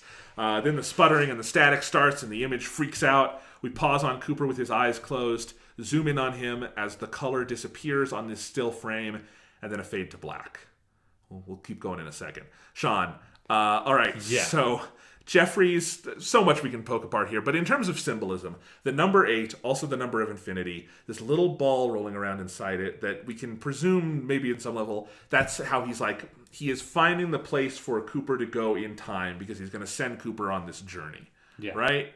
So all of this is happening. And I would urge you, if you have not yet gone back and rewatched the first scene of Twin Peaks: The Return, which is Cooper and the fireman sending Cooper on his journey, it's really fascinating because, boy, Lynch and Frost knew where this all was going, because that scene is like, this is the journey Cooper was sent on, and he's at a critical point in it now. I think the most interesting and provocative thing to me here is the idea of this infinity and this little dot rolling around inside it and Cooper being sent in there. And the idea that, one of the reasons 8 is the symbol of infinity is it's a closed loop. Yeah. It has no beginning and it has no end. And that's, to me, basically the idea Twin Peaks presents in these last 2 hours about linearity and storytelling and trauma and all these things, that it has no beginning and it has no end, and there is no way to find that linear path forward. Yeah. I think it's very interesting. Yeah, definitely. It's a strong image, and because also the way it develops from that weird Twin Peaksy symbol to the diamond thing to the 8 to then the ball rolling in the 8. Yeah. All right. Now we whoosh in on a black and white image, the Palmer house, the night Laura is murdered. And we get a succession of scenes from Fire Walk with Me. In fact, the last 20 minutes or so of this episode is almost all stock footage repurposed in various ways. Sometimes with Kyle MacLachlan in there. There's one original scene of Kyle MacLachlan and Cheryl Lee, I presume with some kind of CGI to make her look young. As well, young as like original Laura Palmer. I'm not saying she's old. Older than she was 25 years ago. And that tends to be how time works. That does tend now to be how time works. Also, it's all in black and white, too. All in black and white, yep. Get you there. As all, like, flashbacks are. But I think it's an interesting although, it's interesting, when we get the stuff from the Twin Peaks pilot, that's in color because I don't think it's supposed to be a flashback. Or something. At some point it changes from being in black and white to being in color. Yeah, but we'll talk about that as it happens. Anyway, I mean, I just think it's a really interesting choice that like a good chunk of this finale is repurposed footage, and that's very interesting. There's like a weird part of me that feels like it's David Lynch being like, yeah, this movie was really fucking good, you assholes. Watch it. Yes. I've like sit down and watch like 15 minutes of this movie I made because it's really fucking good and it's a really good couple of scenes. It absolutely has one of my favorite shots in it. Absolutely, so good. All this stuff, like it did make me want to go back and rewatch Firewalk with Me, which now in retrospect, as like the bridge between the two halves of Twin Peaks, feels more important than ever. Yeah. Well, we can talk about that later. But like I will say, this whole stretch where we have the recontextualized footage and all that is where I started to get the feeling David Lynch and Mark Frost, they aren't just ending The Return, this miniseries. This is a finale to all of Twin Peaks. Yeah. I mean, it's the second where you realize that Dale Cooper literally traveled in time. Right. As literal as you want to take it, but like, if you're taking it literally, he has traveled in time. They're like, okay, this is going to really go some places. Oh, I know. Once I realized where they were going with this, it was just like, Jesus Christ. Yeah. But yeah, so we get this whole scene where she gets on James's bike, the shot of them driving down the road, which now you look at that and like would be repurposed into like all the evil Cooper shots and stuff. Cooper materializes into the scene where Laura and James have stopped in a clearing in the woods. It's this whole scene where the I know you love me scene. The whole I do love you, James, let's get lost together. There's so much good dialogue here. There's this one moment where Laura wigs out for a second and she looks over at something off screen.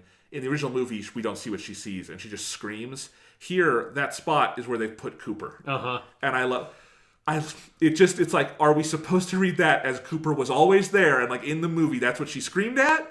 Or did she really not see? Like, there's so many ways to read that and I love it. Because, I mean, also remember, like, there are a couple of places in Fire Walk With Me where the future affects that movie, where she sees Annie, like, in her bed and stuff like that, and Annie tells her that, like, a good Coop is still in the lodge or whatever. Yep. So it's like, there's already weird sort of time shit going on in that movie, and now they just, like, put even more weird time shit going on in it. I love it. Like, time is as malleable to David Lynch as anything else. Exactly.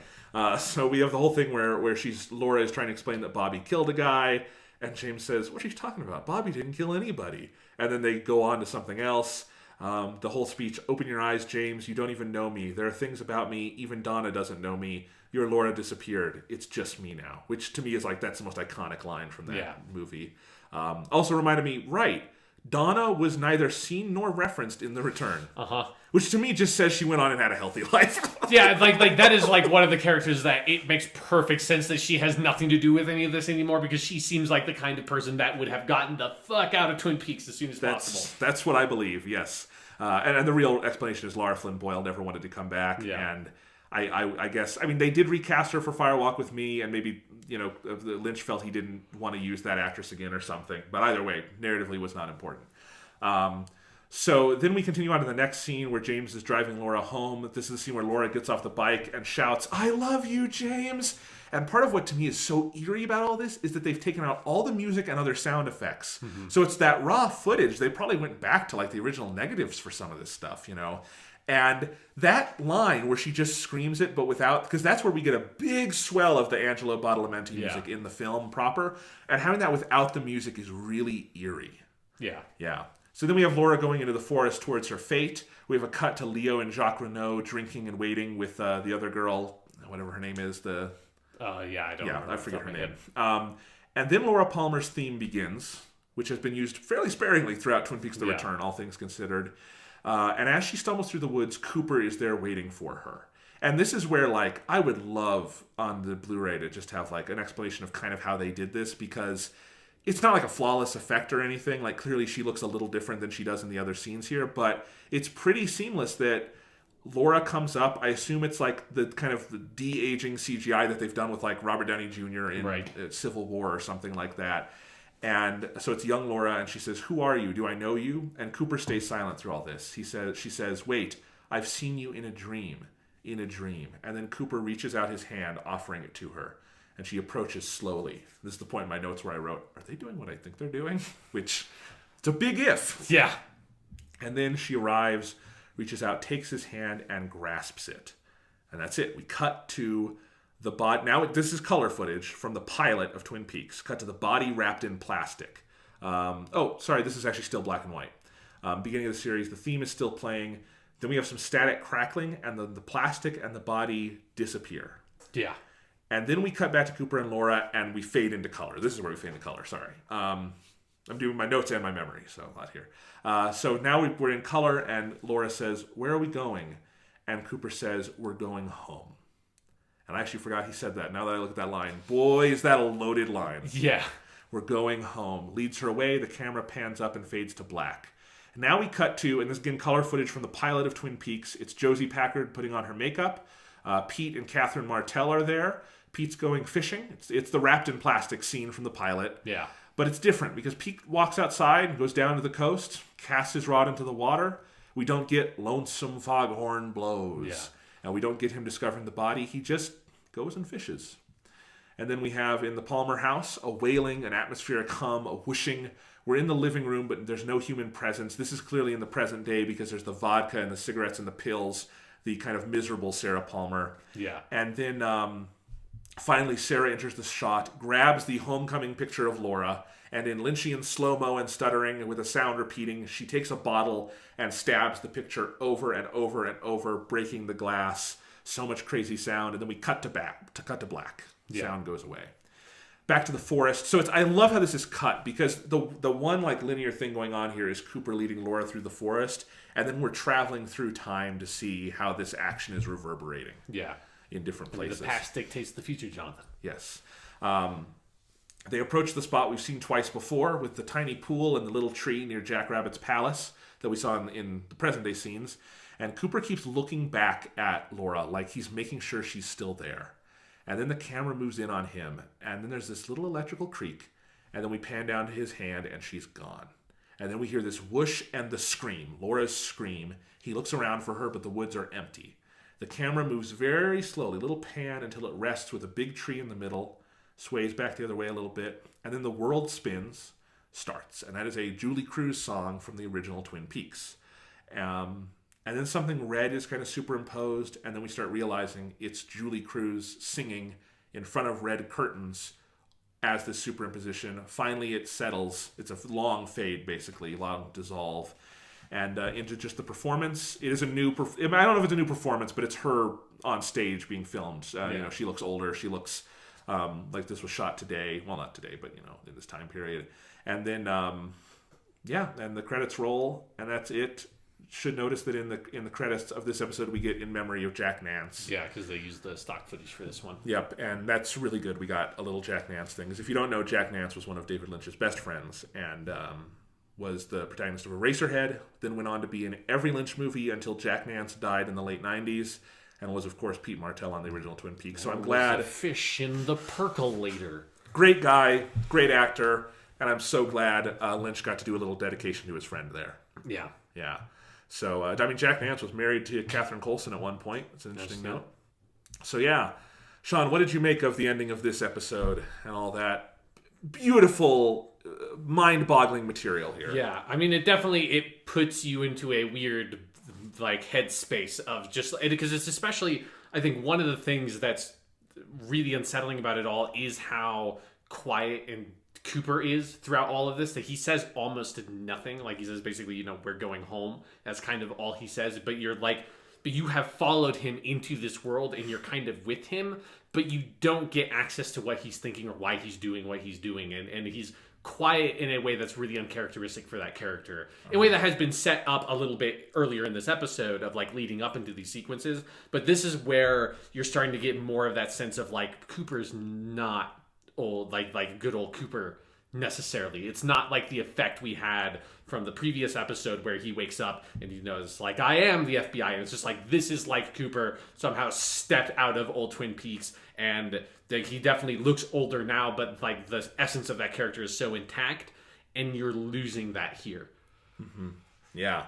The other thing to me about all of this material is that as weird as it is, in cinematic language, it's pretty clear what is being communicated and what's going on. That he is on a mission to save Laura Palmer, and he gets her out of her destined path, and the future starts changing. And I even think that you can now start reading the Sarah Palmer stuff from the present day scenes in a slightly different light. That like this force that she is living with, I think in part is due to some element of this like interference, you know? Sure. And because I think that cut is pretty deliberate. And, you know, that Cooper is on this mission, he's not sure if it's going to work, and then she just disappears, setting up whatever's going to happen in the finale. And all of it is, I mean, it's so...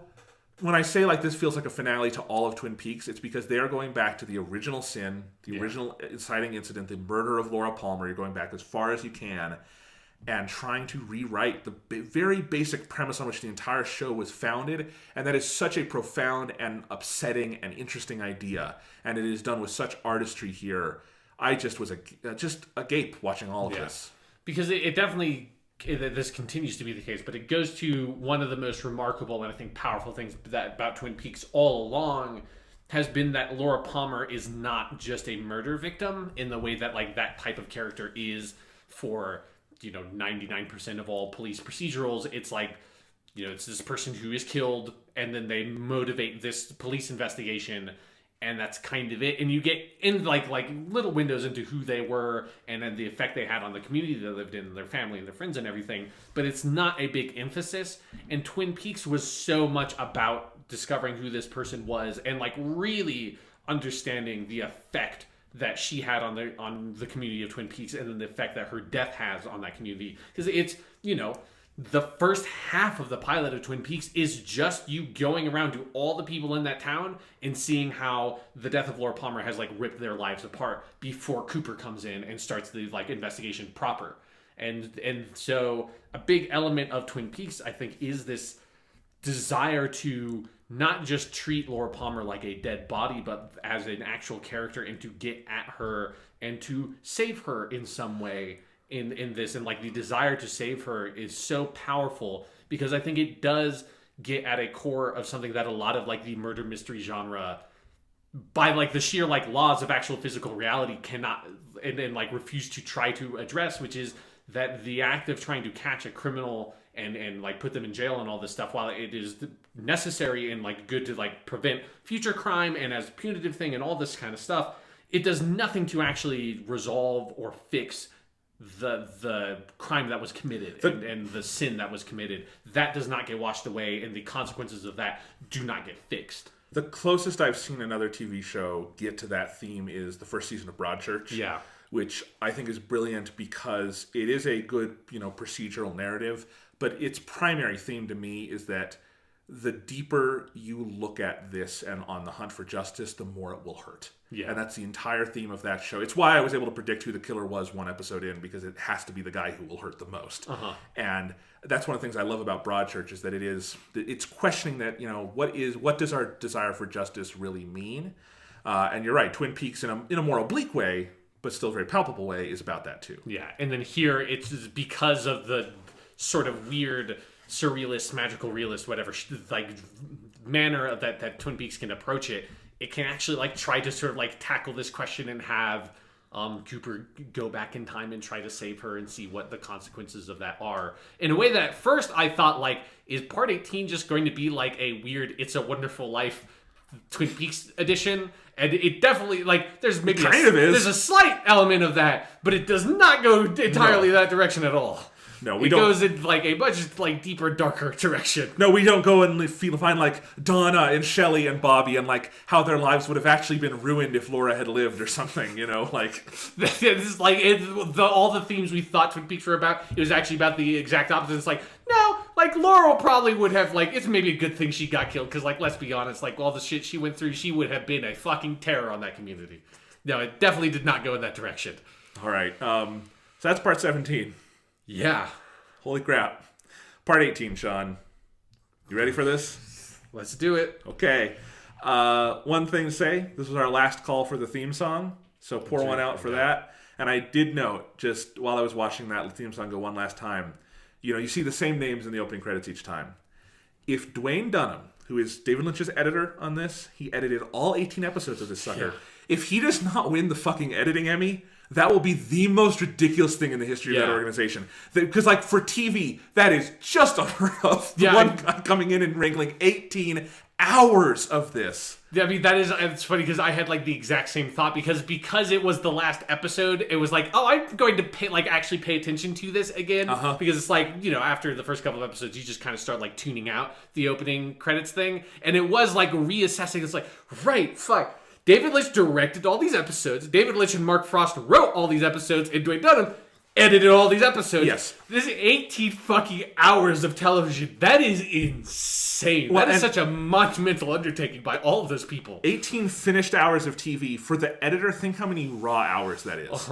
That's why I say, like, to me, like, that is such an obvious one. But you can go with all of them. Like, Peter Deming was the cinematographer, and no, there was nothing else on TV this year that rose to the level of Peter Deming. I can say that pretty easily. I mean, just any of, like, the scenes with Teapot Jeffries, like, that just gets you there. I mean, he's not even talking about episode 8. Yeah, and Peter Deming and Dwayne Dunham have worked with David Lynch before. I think they both did. Mary Sweeney might have edited Mulholland Drive, but I know Peter Deming did Mulholland Drive and some of his other films.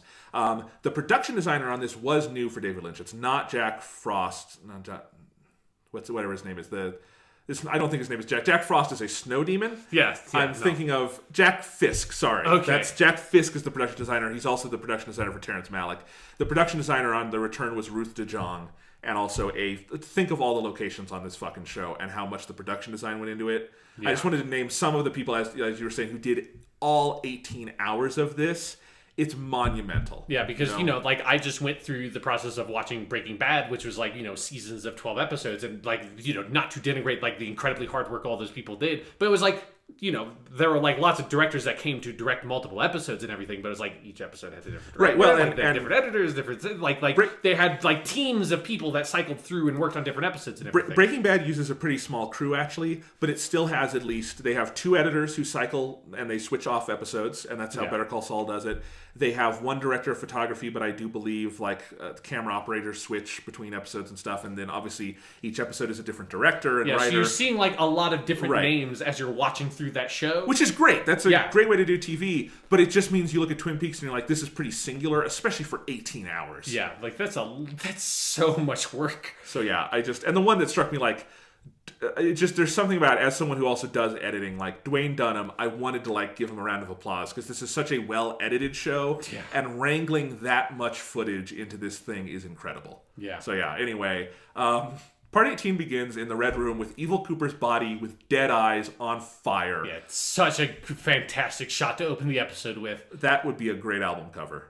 Yes, it would. Yeah, just that intense heavy metal. Like that should be like the album cover for the next 9 Inch Nails album. Yes, it's absolutely. Just Evil Cooper on fire, staring straight into your eyes.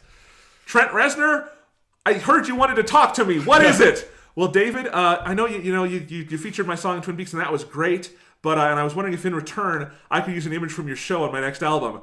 I love it. That's a great idea. What image do you want? I want Evil Cooper on fire. You've got it, buddy. Yeah.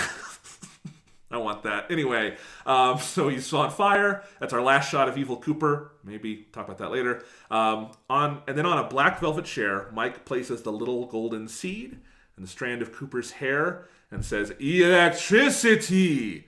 And then it pulses and crackles. The gold ball rises, and then pop, another Cooper is created, and he looks so happy. He's just like, oh, where am I?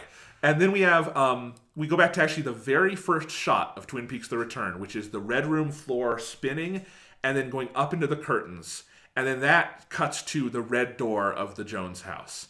And Janie E., someone rings the door, and Janie E. comes up, and it's Cooper, it's Dougie. And Sonny Jim runs up, "Dad!" And Dougie says in his Dougie way, "Home." Yeah.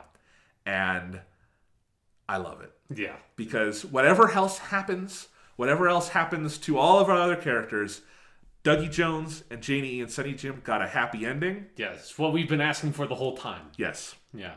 I thought this might be the last shot of the finale. It's the first shot, but still, it's perfect. And is, I think, a really interesting counterpoint to everything that happens later. And I do have thoughts on it because more than ever, that solidified my thought that Dougie Jones was the heart of this thing. Yeah, and that in a kind of technical way, Dougie Jones is Dougie Jones at the end of this series. So I'm kind of mostly right. It's only a couple of shots, but the sense I got was that like the Dougie that they made here was like a more kind of whole ambulatory version of the man our Dougie was. He's not going to take 15 minutes to walk like to the bathroom. But he still has that childlike wonder of old Dougie. That was the essence of Dougie Jones. Like, it makes me feel like this isn't just like an empty clone. It feels like Cooper took whatever part of himself that was and allowed it to be made into a full body, and now that family gets to live on. Yeah. Because I think there is a question here as we get more and more into the doppelganger stuff. Because I think, was it the line in the last episode, or is it later in this episode that Cooper asks Diane, like, do you remember everything? And then she says yes. And so I think there's a question to how much do the doppelgangers remember about the other lives that are experienced. Yeah. Or even who is the actual doppelganger in some of this. Yeah. You know, there's a lot of... It becomes a big theme. All right, now we cut to a little recap of the end of Part 17, the same scene from the very end there. Last time on Twin Peaks The Return. It's the closest they've ever come to that. Because I think it's interesting that David Lynch eschewed recaps altogether. Probably someone at Showtime was trying to explain to him why they're important, and he's like, no, we're not using them. Yeah. And anyway, but we do get that scene repeated. And then suddenly he's in the Red Room with Mike, who says, is it future or is it past? And Cooper looks quizzical. Now, I did not go back and watch all of Parts 1 and 2.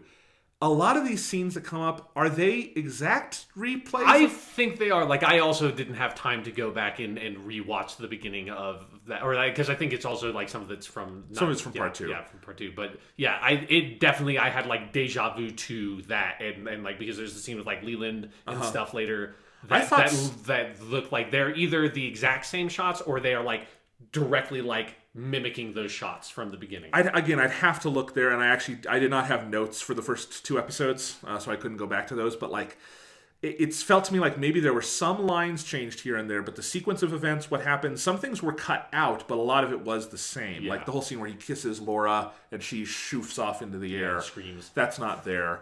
But this was interesting to me because Mike says, is it future or is it past? And it throws all of this into chaos for me because from this point out, I don't know if I feel safe reading anything that happens in Part 18 as a direct continuation of Part 17. Sure. Like, I don't know if I feel safe saying the scenes we saw in Part 2 of this were actually situated there chronologically. Like, all of this, like, and again, with that idea of the closed loop of infinity, it really, I think, time becomes very malleable here. Yeah. So I'm not going to go through these scenes in too much depth. We get the scene with Mike. We get the evolution of the arm, where he says, I am the arm and I sound like this.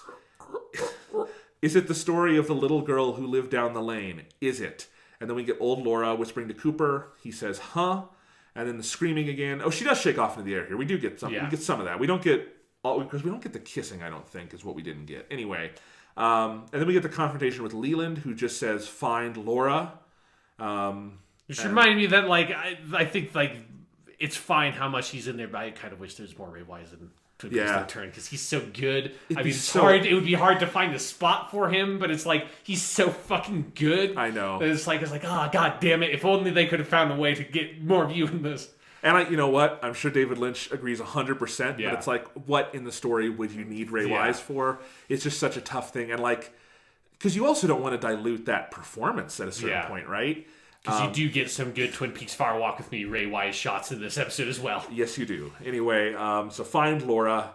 And then the curtains again, feeling his way out as the curtains rustle. But this time he doesn't exit onto the highway, which is kind of what happened in Part 2. This time he exits in the place he entered 25 years ago. It's very clearly the same clearing from the Season 2 finale. Yeah. To the point where I'm like, how did they do that? Is this like... Did they like... put Kyle MacLachlan on a green screen and use images from like the Season 2 like negatives or something, because like that would have to be, because it's like word for word or shot like image for image, that's exactly what it looks like. So it's an interesting thing. Anyway, but now when he comes out, it's Diane is waiting there for him. Cooper approaches. Is it you? Is it really you? And he nods. Yes, it's really me, Diane. She touches his face. Is it really you? He asks. Yeah, she says, and they smile warmly, and behind them the Red Room curtains disappear, and the clearing returns to normal. And now Cooper and Diane, with red hair again, are driving down a desert road. Looks like Nevada or New Mexico to me. At least those are states I've driven through, and Nevada would make sense with the Las Vegas stuff. They're silent. Finally, she looks over at him. When I say they're silent, that was my note for probably like 3 minutes of footage. Yeah. Like, I just have to say, we're going to have less things to say about Part 18 in terms of recap because so much of this episode is long shots of people driving. Yeah. And they're brilliant. Yeah. And they're involving. But in terms of descriptor, I don't know how much I can say right here with these. Anyway, finally she looks at him and says, "You sure you want to do this?" And she looks kind of apprehensive. And she says, "You don't know what it's going to be like once we..." And he says, "I know that. We're at that point now. I can feel it. Look, almost exactly 430 miles. And he pulls over. He's like saying there's something on the dash showing him they've done 430 miles. He's really amazed by it in a very Cooper way. And if you remember, the first thing the fireman tells him in part 1 is remember the numbers 430 and the names Richard and Linda. Here's 430, Richard and Linda. We'll get to them in a second. Or maybe we've already gotten to them. Who knows? Who knows? All right. And is it future or is it past? She says, "Just think about it, Cooper." But with resolve, he gets out, walks down the road a bit. There are power lines. We hear electrical crackling. There's this one like POV shot looking up at the power lines we keep cutting to. He's looking for something, like he's feeling it out. And then finally he comes back towards the car and says, "This is the place, all right. Kiss me." And then he puts his arm around her and says, "Once we cross, it could all be different." They look at each other longingly, lovingly, but also fearfully. Kiss again. And she finally says, "Let's go." They both look forward, put the car in gear, move slowly. Ominous music, things begin to blur, and then they're driving down the same highway at night, and everything is black. So, that's a scene. Yes. Neither person reacts, at least not at first. We drive down the highway in the dark, classic Lynchian shot, and on a shot of the two of them, the scene fades to black. So, that is, they have crossed over. Yeah. So many ways to read all of this, like, did they exit out into their world and now they're crossing over to the reality where he saved Laura? Is that too literal a reading? Did they exit out into some kind of netherworld and now they're going back to the real world, or is it the opposite? The thing I am most struck by with all of this is that through these scenes and through a lot of the later scenes, there is no other human presence whatsoever. It looks like they have entered an apocalypse.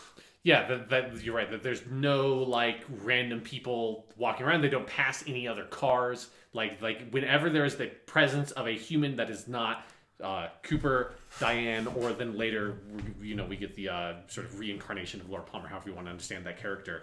Like every time there's a human presence that's not those three people, it's like particular. Yeah. So it's like when they drive up to the motel and Cooper gets out and goes to buy a room. You never see that interaction. You don't see a person there. You don't see people hanging out at the motel. You don't see people in any other rooms. It is like weirdly barren and desolate and very uncomfortable. So uncomfortable. And you can actually totally easily count on like two hands the number of actors in this episode. Yeah. Especially if you discount the Red Room stuff, because it is Laura Dern and Kyle MacLachlan, so those two.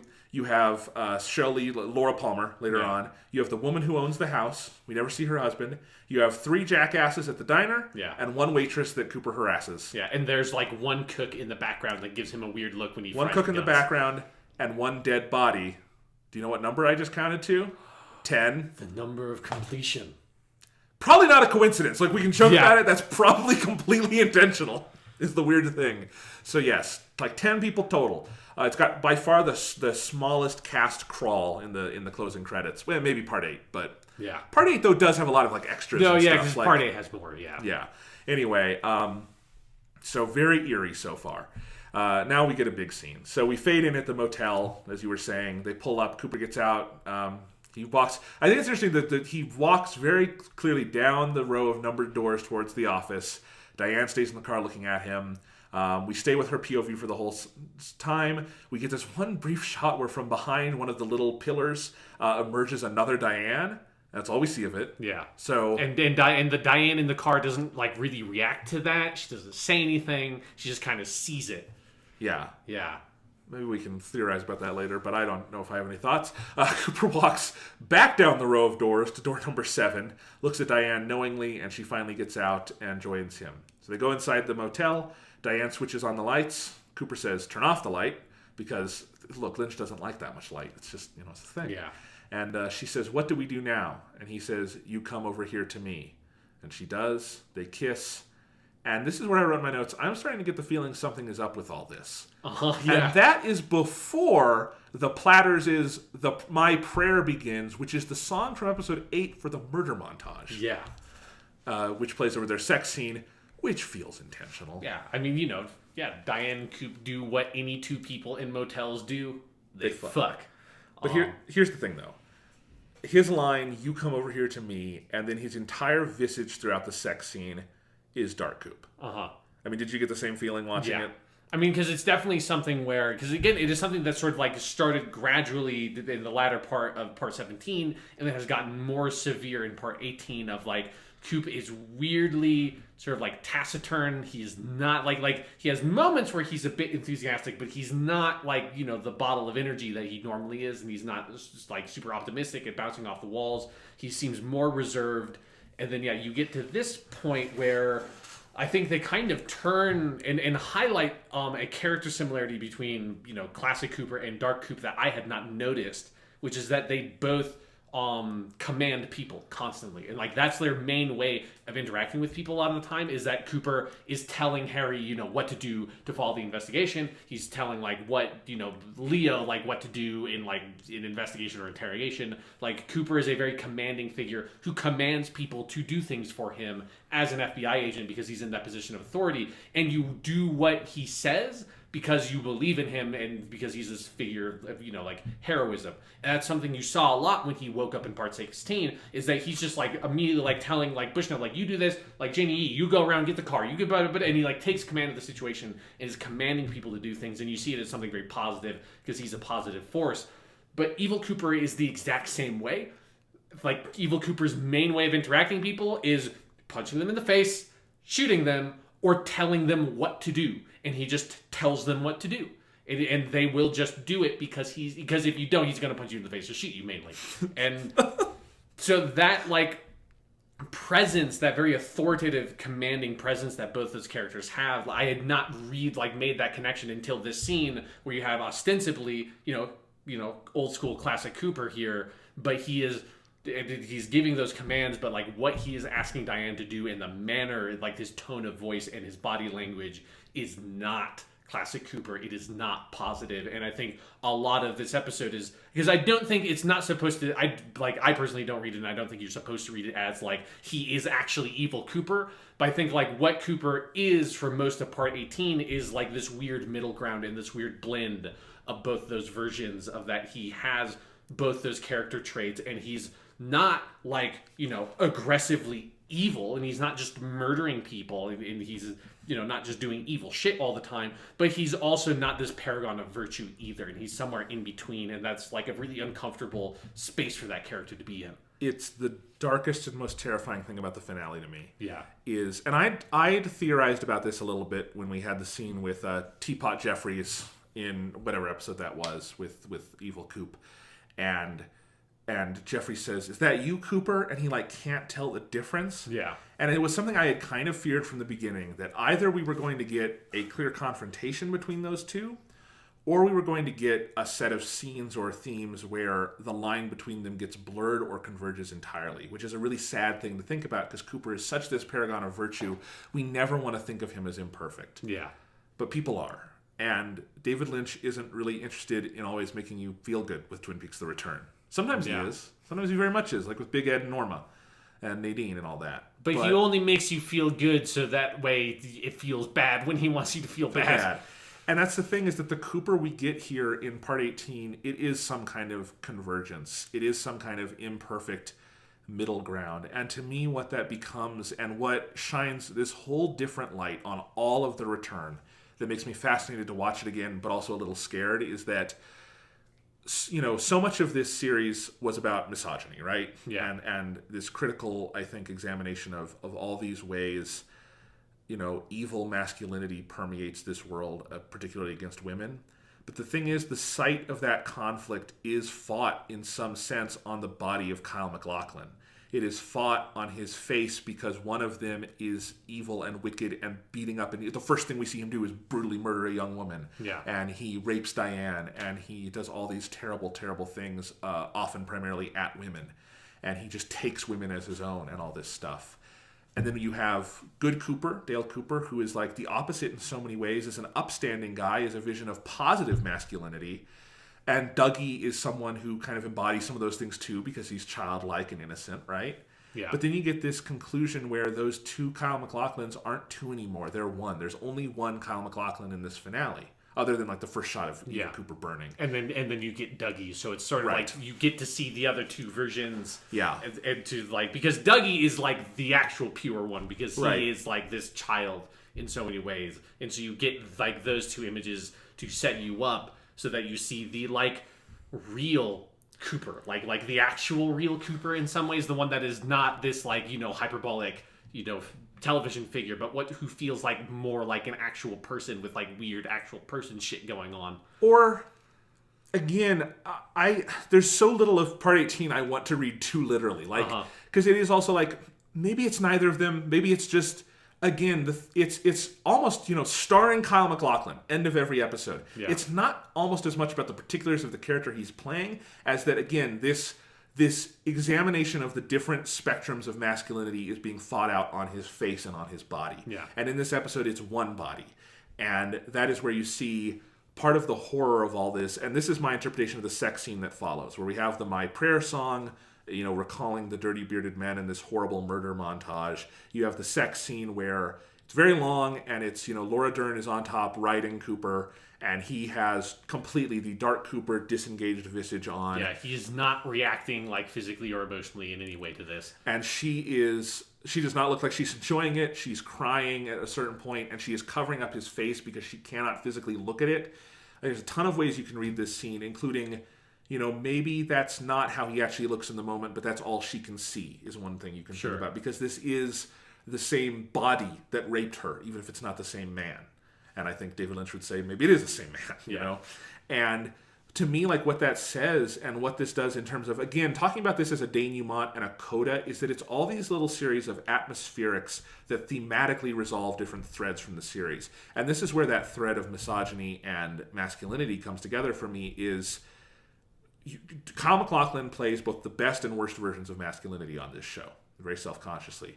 But in this moment, to Diane, and it's her POV we are in for this whole scene, does that really matter? Because on that spectrum of masculinity, you have the man who raped her and took her identity, and you have the man who was good to her and loved her, whether that was platonic or not. And you have the best possible version of masculinity, and you have the worst possible version of masculinity.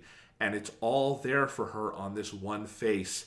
And no matter how good the good is, the bad cannot be ignored. Yeah. And that is what she has to look at. That is what women have to look at in masculinity and see. And you have to just cover it up and kind of cry. And to me, like, there are so many ways to read, like, narratively where that scene takes place in time, what is going on with it. But to me, like, the themes of that are so damning and so powerful, it left me sick to my stomach in the way I think Lynch probably wanted me to be. Yeah, and it's something that, because I think you can both look at like masculinity in general, but I think you can also just look at it like in a more specific sense of, because there's part of me like, because I had this urge like kind of around the time that like the weird world transition happens, they go to another universe, of like part of me felt like it was like they're moving into, and especially the way that Cooper changes, is it feels like they're moving into the real world, like they're moving out of like this world of fantasy and television in some way. And Cooper becomes more embodied as a recognizable, complicated, flawed, weird individual human being, as opposed to this larger than life character. And it like reminded me of something that I didn't talk about on the podcast because it seemed like too broad and like off topic at the time, but it feels really relevant to this. There's like billions of examples of this. I mean, I think like probably actually the biggest, most public example recently has been Bill Cosby, of being this like person, that this man who seems like, before it became as public as it was like this like really nice older guy who's funny and is like this icon for like African American comedians and stuff like that, and also a family comedian, and like star of like the Cosby Show and this family sitcom show and everything, and then you find out that it's like, oh, actually he's like a serial rapist and sexual abuser, and that's like, holy shit, and that like destroys your image of that person. Or much more recently, if you're someone who follows Polygon closely, or like particularly like the Polygon video content, there was one of the video producers, and then also like a sort of an online or like on video personality for some of the videos that I like to watch with Polygon, was Nick Robinson, who projected this image of being this like very sort of like, it's called a soft boy, of being like this very sort of like, you know, nerdy, like non-threatening, like very nice, like progressive version of masculinity. And then over the course of a couple of weeks, it started coming out that like this sort of like, you know, it felt like all these small little accusations in the background about him abusing his position of power to coerce women to perform sexual favors and do all this stuff. Like there were these small accusations that then built up and built up and built up until one night on Twitter, there's like one offhand comment, then just exploded this whole range of like all these different women in games journalism and in the fan community talking about their experiences and their stories with this guy, Nick Robinson, who then eventually Polygon responded, and he has since been let go from Polygon. And like that, as someone who followed like some of that video content, enjoyed some of that video content, mostly because he co-starred with Griffin McElroy, who's a much funnier guy. But like, you know, I had this weird sort of like fan relationship with him that then when all those stories came out, like I felt like really hurt in this way of like, fuck, like you are not this like funny person that just gets to be a funny person that doesn't have any like the actual reality of like the consequences of things that this person commits on their own time in their private life, and like that invaded like part of his personal responsibilities, but that I'm not exposed to. I can't like compartmentalize that. I can't just ignore these things that you've done and enjoy the comedy videos you put up on YouTube.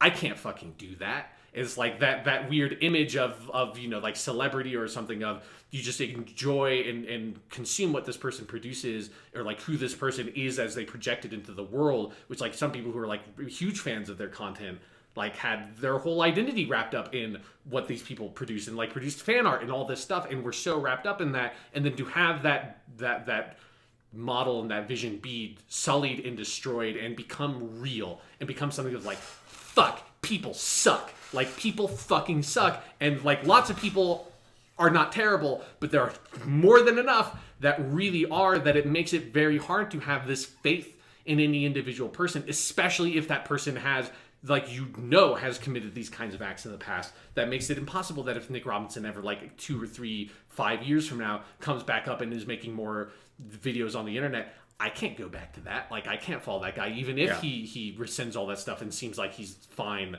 In the way that, like, with Diane's relationship with Cooper, that she can't put that behind her, even if there's this sort of projection of, there were 2 versions of this person. There's the person I loved and loved me and respected me and was good, and then there's the version of the person that was not those things and abused me and raped me. And in the real world, people are both those things. Yes, if you are going to be abused, murdered, or raped by someone, that is significantly more likely to be someone you know, and someone you probably care about, and definitely someone who cares about you. And it just so happens that those 2 things are not contradictory. Like love and possessive and aggressive and violent action, those are not like opposites on a spectrum. Those are often the same thing. Yes, and it's why David Lynch's use of film language is so important. And to me, some of this stuff goes back to the very beginning of his career, because exploring that subconscious space and that dream space, and where things don't have to be literal but can mean more meaningful things. What I thought of during this scene, for instance, is the scene in Blue Velvet, the Mr. Sandman scene. Yeah. Well, one of the 2. The one where Frank Booth gets Jeffrey Beaumont, the Kyle MacLachlan character, out of the car and is putting on the lipstick and is, you know, candy-colored Sandman, Sandman, and is playing that song, and he sings along with the Roy Orbison track and says, "In dreams I'm you, in dreams you're mine." And it's this horrible, you know, rapist fuck, Frank Booth, looking at nice, sweet little, you know, all-American boy Jeffrey Beaumont and saying, "We're the same." And Blue Velvet, I think, everyone knows Blue Velvet is a dark movie. I don't know if everyone reckons with just how dark a movie Blue Velvet is at its heart, in terms of, I think, what it's saying about Americana and about these personalities, while never reducing anything to a simple binary. Like Jeffrey's also a complete piece of shit, but he's saying you have all of this in you too, and you can be all of this too. And so when David Lynch uses doppelgangers and stuff, this is why it frustrates me when I see on Twitter or something like Twin Peaks getting down to like, well, maybe this doppelganger was this, and like these numbers mean this. It's like, that's not the point, because it's exactly what you were just talking about. It is a way to, in the subconscious dream space of film, to express these ideas that are so immensely hard to grapple with in our waking life. Yeah. Like you said, like, you know, the one filmmakers I think of, like, I can't watch a Woody Allen movie anymore. Right, yeah. Dude molested his daughter. Like, you know, I've never been able to watch Roman Polanski. He's a rapist. I don't know why we give him Oscars and stuff. Right. That, I think, kind of disqualifies you. And it's things like that. Like, you know, people can do something you love and something you hate, and that duality is hard to grapple with. And I think one of the things Lynch understands about human nature here is that, you know, you can't forgive the bad because there's good there too. Yeah.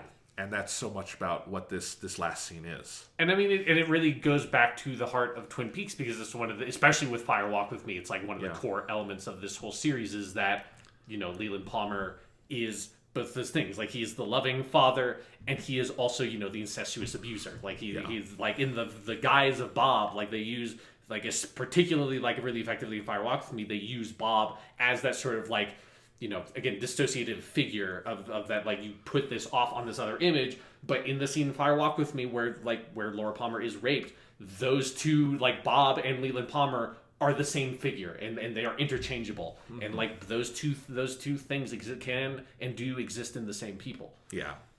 All right. The next morning, Cooper gets Diana's left. We don't see Laura Dern again, and Cooper has a note, I assume from her, but who knows. And it says, "Dear Richard," he notes the name Richard, "when you read this, I'll be gone. Please don't try to find me. I don't recognize you anymore. Whatever it was we had together is over. Linda." And Cooper repeats the names. Richard, Linda. To me, Comic McLaughlin plays it like he's trying to remember, like, what's the meaning of that. Yeah. And if you go back to episode 1, the fireman warns him of those names, Richard and Linda. Now, a million ways you can kind of get into this. Yeah. Is, you know, notably, Richard is also the name of Evil Cooper's son with Audrey. Dick Horn, which is the closest we come to any kind of reference to Audrey in these last 2 episodes. Right, yeah. So we'll get to that. But, you know, I guess to me, like, I have not gone into the full theorizing space of what this all symbolizes, other than it's kind of a tacit confirmation that these are different people in this dimension than they were in ours or something, you know? Again, like, to me, it just goes down to, it's like, because it's the whole process of this finale feels like it steps in dissociation. It steps in you, in removing you from your, like, foundation in self and in like, place. And so, like, it does that both in time, it does that in setting, because we also, until we get to, like, very specifically Odessa, Texas, we have no fucking clue where we are. We could be anywhere. Yeah. Right? Like you said, like, we theorized, it's like maybe you're kind of like in Nevada or something in that scene driving up to the electrical pylons.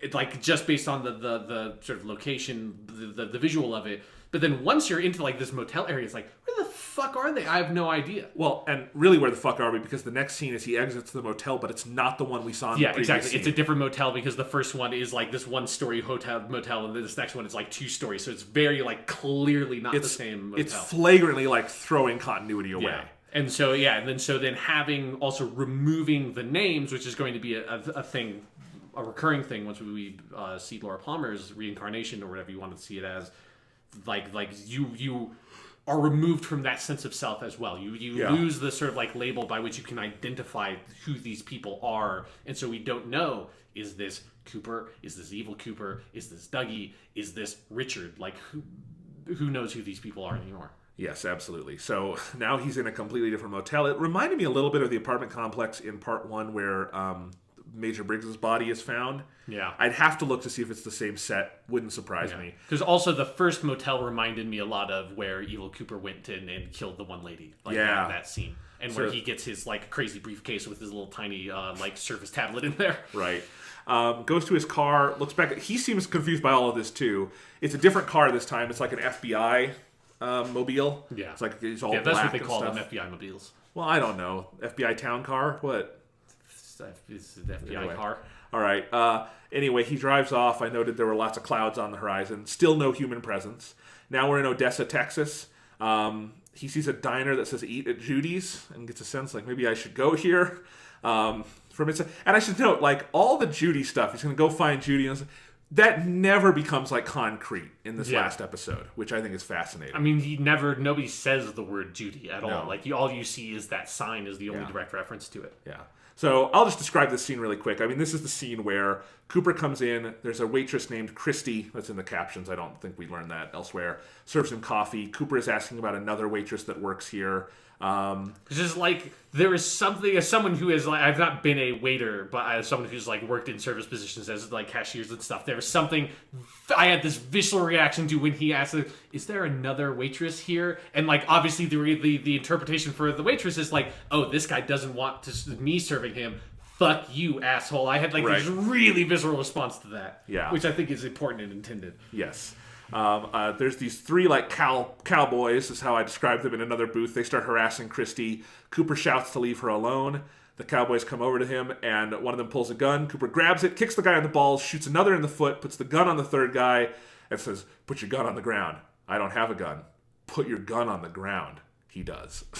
So, again, gun violence, recurring theme in Twin Peaks: The Return. Yeah. It's also, that's like, Evil Cooper multiple times over the series has done the like disarm someone and then punch them move, and so like I feel like that being the introduction to this like bit of violence is very intentional. This is where I started noting in my notes all of this. Like I wrote, this seems almost like an eerie fusion of good and bad Coop, or almost like a renewed Evil Cooper, renewed after all those years decaying in our real world.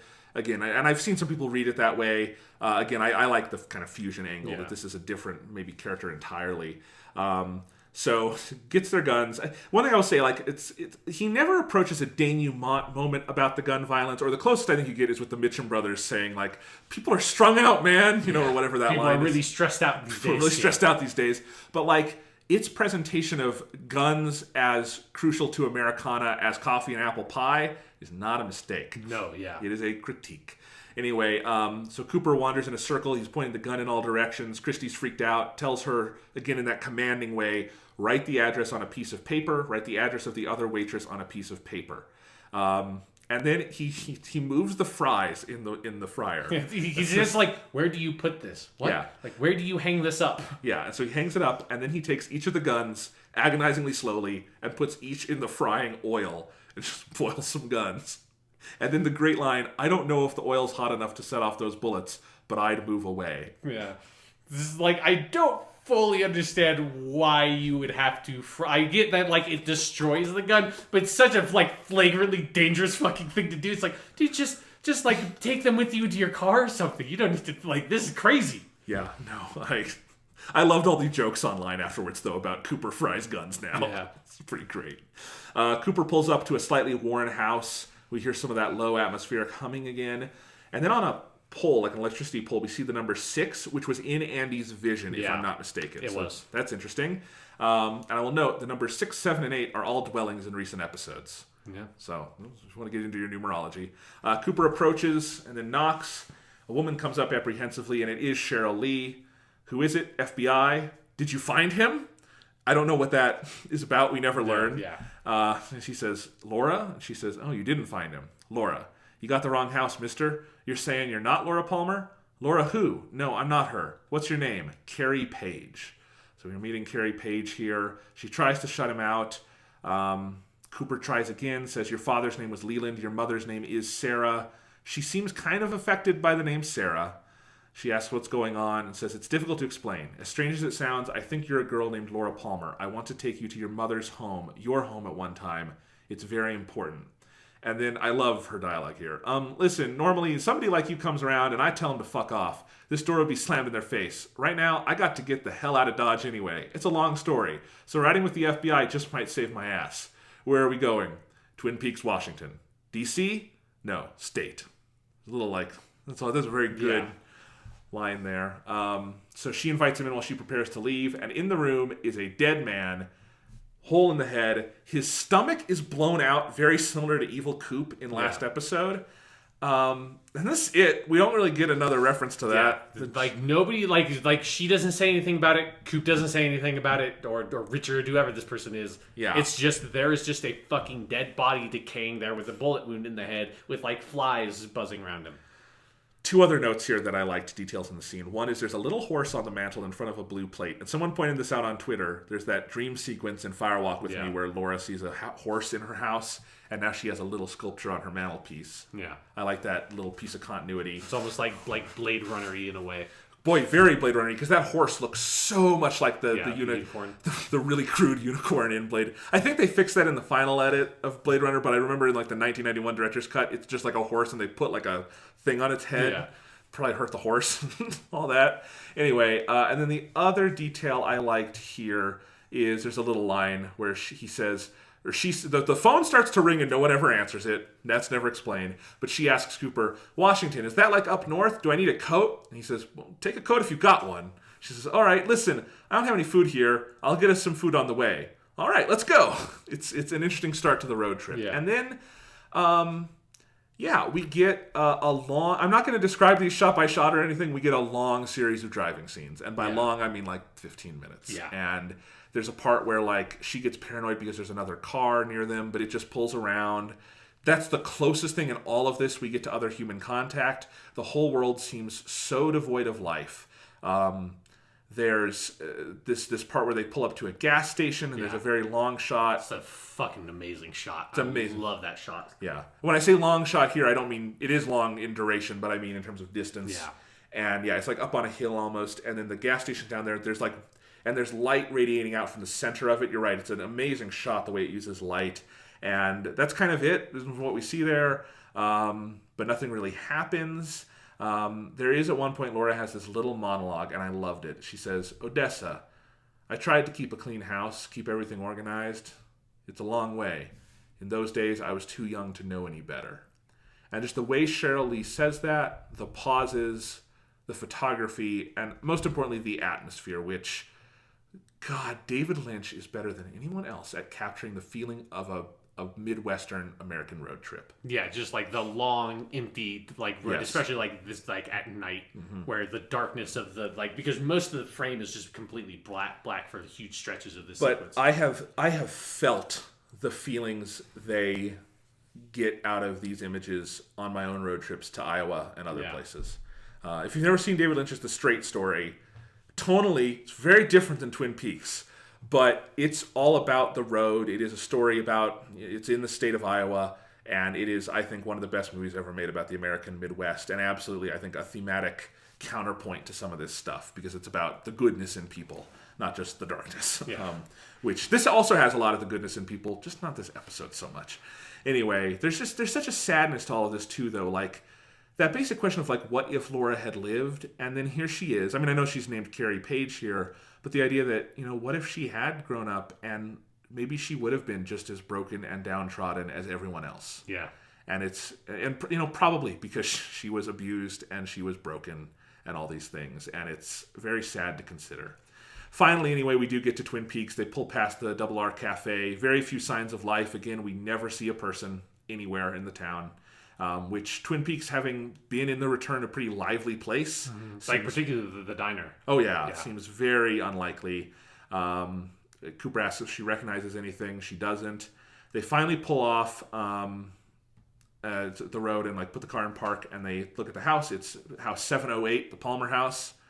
So number 7 and 8 again. There you go. And she does not recognize it. And this whole time, I wonder what your reaction was, but I was waiting for okay, it would kind of make sense if the ending to this is this reunion between Sarah and Laura, but are they going to do it? I was really unsure what this scene was going to be. Yeah. But we get there, and this is the last scene of the show. Cooper gets out, and Laura follows, and they approach the house apprehensively. And here Cooper gives her his hand and beckons like he did for young Laura in the forest. I noted here that, he strikes me here as kind of like he's a shepherd bringing her home, and he's kind of on the last legs of this journey, and he looks old and tired and kind of broken, you know? Yeah.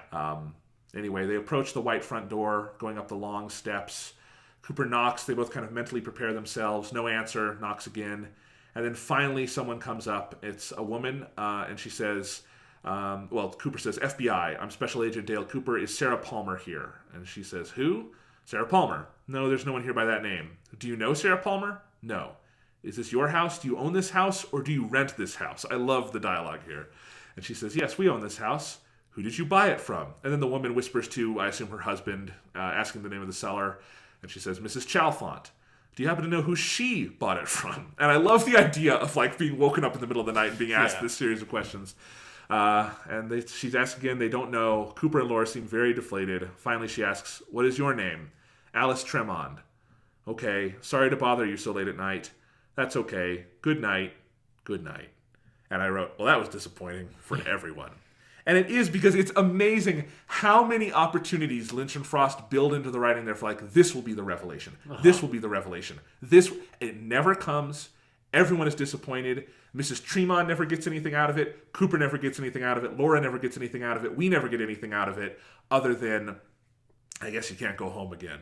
Yeah. And once they said goodnight to each other, I thought this is the last scene. Like I didn't even check check how much time was left. It was just, I knew like this thematically is so appropriate. I mean, there was just such a sense of finality. Like once you see the Laura Palmer house like that again, and especially because in the previous episode you had seen some of those scenes, and like from Fire Walk With Me, they used that house really fantastically. The scene like of her on the lawn, like going and getting on James's bike and everything.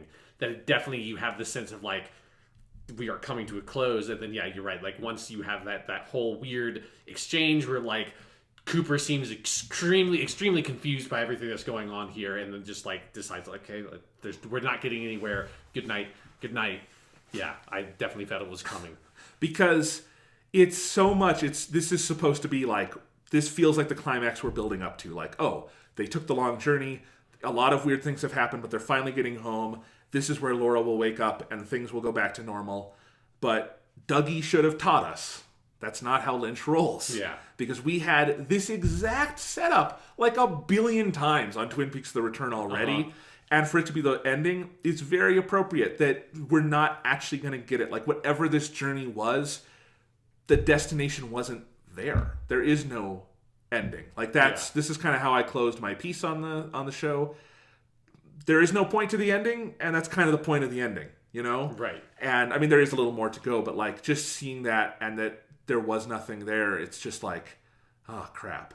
Now, some people would say there might be something there, because three important details. Mrs. Chalfont, Mrs. Tremond, those are names from Fire Walk With Me. Yep. Something to do with the person who gives Laura the picture and all that. Yeah, the weird old lady. I don't think it changes my interpretation of that at all. No. I don't think that really matters. And then just an interesting production detail that I did like is that the woman in this scene is the woman who in real life owns the house. Which, that was like a weird thought that had occurred to me in the middle of that scene, that I think is largely because the way that woman acts is not like an actor. And so not like a Lynch actor either. And so there's just something so common about like her and the way she was talking, that I had this weird thought, because also I had that thought earlier of like, are we in the real world? Is that what has happened here? Or like, have we like totally broken it? And then that detail of that is actually like, straight up, that is the woman who actually owns the Laura Palmer house in real life, is like, okay, shit. Like that is definitely intentional. Yeah, no, there's a lot of implications there, we'll say. Also interesting to note, they shot this in October of 2015. We're almost 2 years from the shooting of this scene. Like, I guess the shooting of the show moved on till like April, so this last scene was shot pretty early in production. Yeah. But Colin McLaughlin was talking about that they shot this months before a lot of the rest of the show. I would love to... I've seen a couple interviews with Colin McLaughlin. I would love a specific interview asking, like, what was the production sequence? Like, when did you shoot all the Dark Coop stuff? Like, South Dakota, was that different from, like, what was the location stuff? Like, how many days were you on set? Because Kyle MacLachlan is in every episode, and he's in more than anything else. But there's a lot without him. So yeah, exactly. Like he's in the show a lot, but the sections he's in are like very specific sections. So like all the stuff with the sheriff office and stuff, he doesn't need to be there other than the one scene in part 17. Yeah, so I would just love to know, like, because he doesn't even interact with a lot of the rest of the returning cast. Yeah. Until that last episode. So anyway, I'm gonna get off on a tangent, but yeah. So Cooper and Laura descend the steps again. In the street, Cooper stops. He seems totally lost, almost like Dougie again. He turns back around and looks at the house. So does Laura. He walks back a step or two, and then he starts feeling for something, like feeling energy. And he says, "What year is this?" Year is this? The last line of Twin Peaks. What year is this? Laura thinks, she looks at the house too, and then we hear a faint shout. It's Sarah Palmer yelling, "Laura." In my notes, and I think I misstated this in my review too, I thought that was Leland yelling Sarah. Yeah, no, it's Laura. It's definitely, Sarah, but just my first watch through, I got that wrong. And then Laura. It is a line. I don't remember exactly where it's from. It might be from the pilot, but it is a line that is from Old Twin Peaks. Yes, it's Laura. Yeah.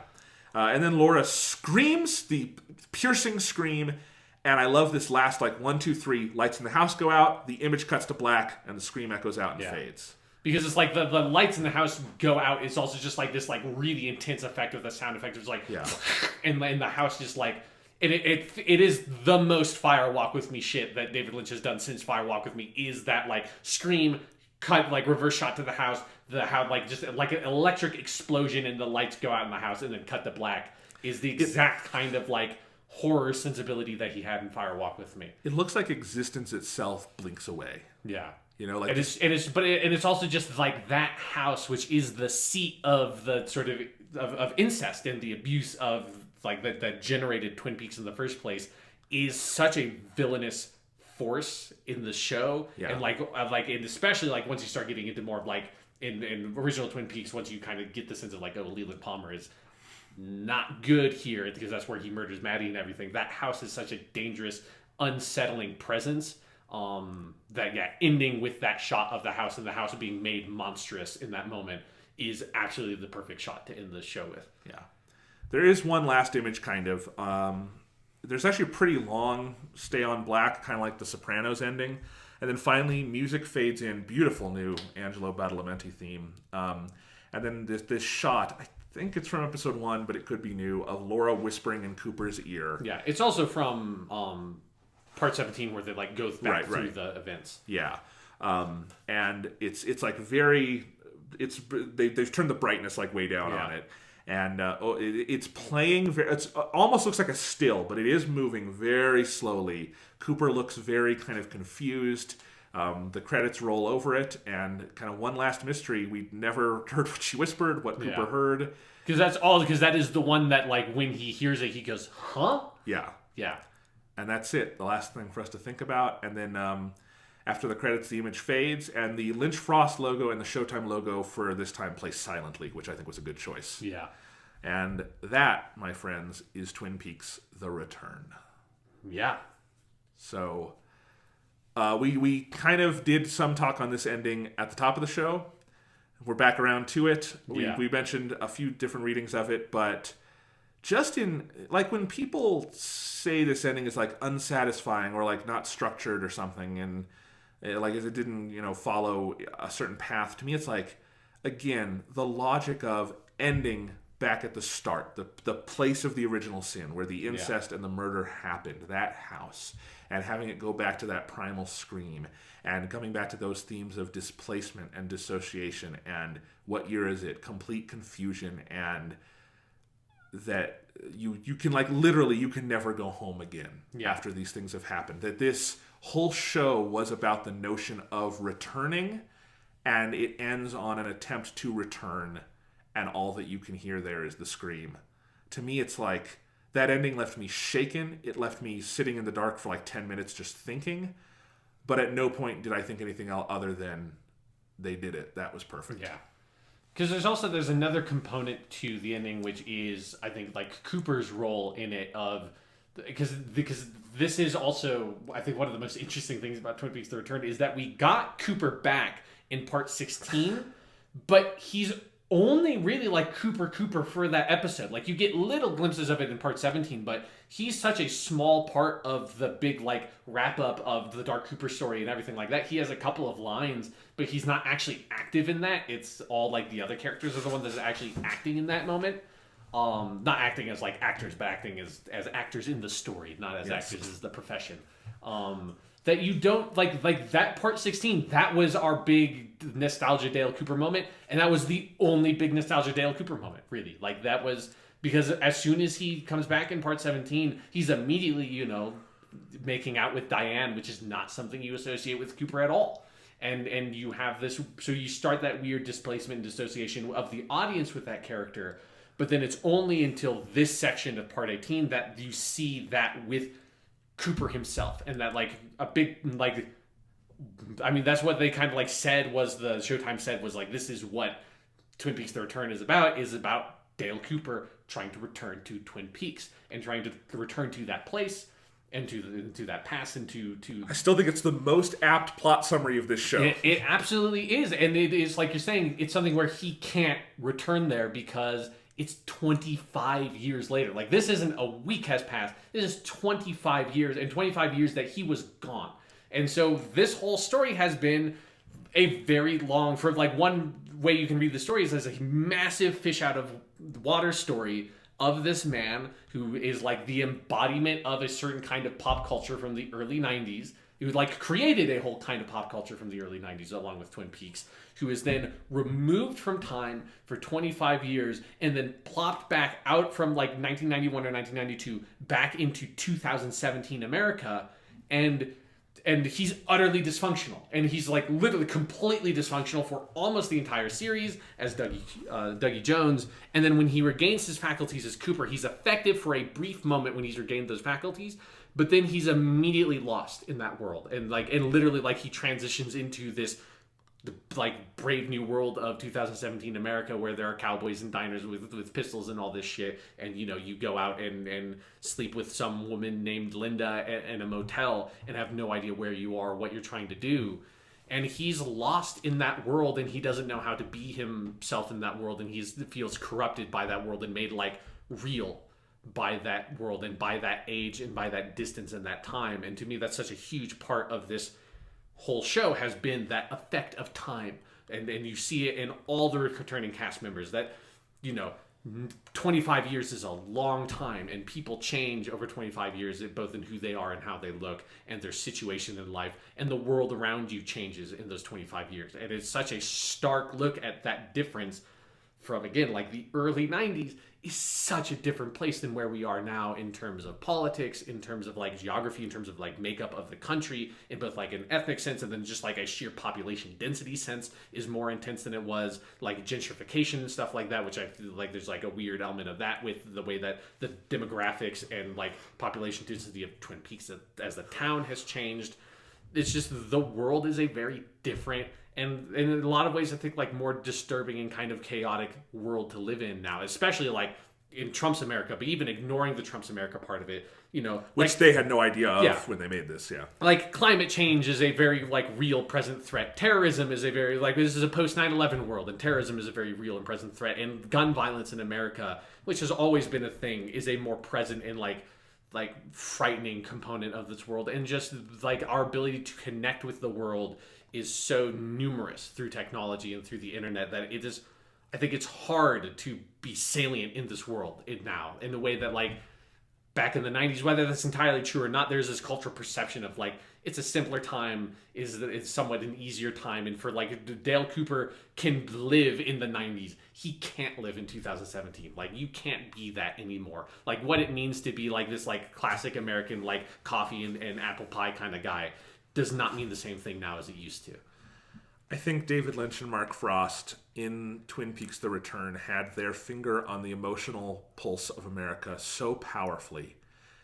You know, it's one thing, not an easy thing, but it's an easier thing to have your pulse on the politics of the time, on the trends of the time. It's a different thing to have your finger on the emotional pulse of the time. Yeah. And it's why, you know, I drew a lot of comparisons with the Twin Peaks finale to the finale of The Leftovers. That's a very different thing. Obviously, The Leftovers, in its whole run, produced not that many more than 18 episodes. And it's only, you know, aired over 3 or 4 years. This is not a 25-year project, right? But The Leftovers is a very powerful show. It had a very similar last episode, where the last episode was a denouement, kind of unconnected to a lot of other things. And, you know, also a show that I think very much was about, like, The Leftovers was about, you know, a world where people are so on edge and hurt and broken, and they can't even quite pinpoint the source of all that anguish. And that does feel like we are living in a world hurt and broken and on edge. And I think Twin Peaks: The Return absolutely feels like it has its finger on that same pulse, and it, gets to explore it in more corners and things like that. But I actually think I'm surprised at how much these two shows work as great companion pieces to each other, and definitely to me the best 2 seasons of TV this year.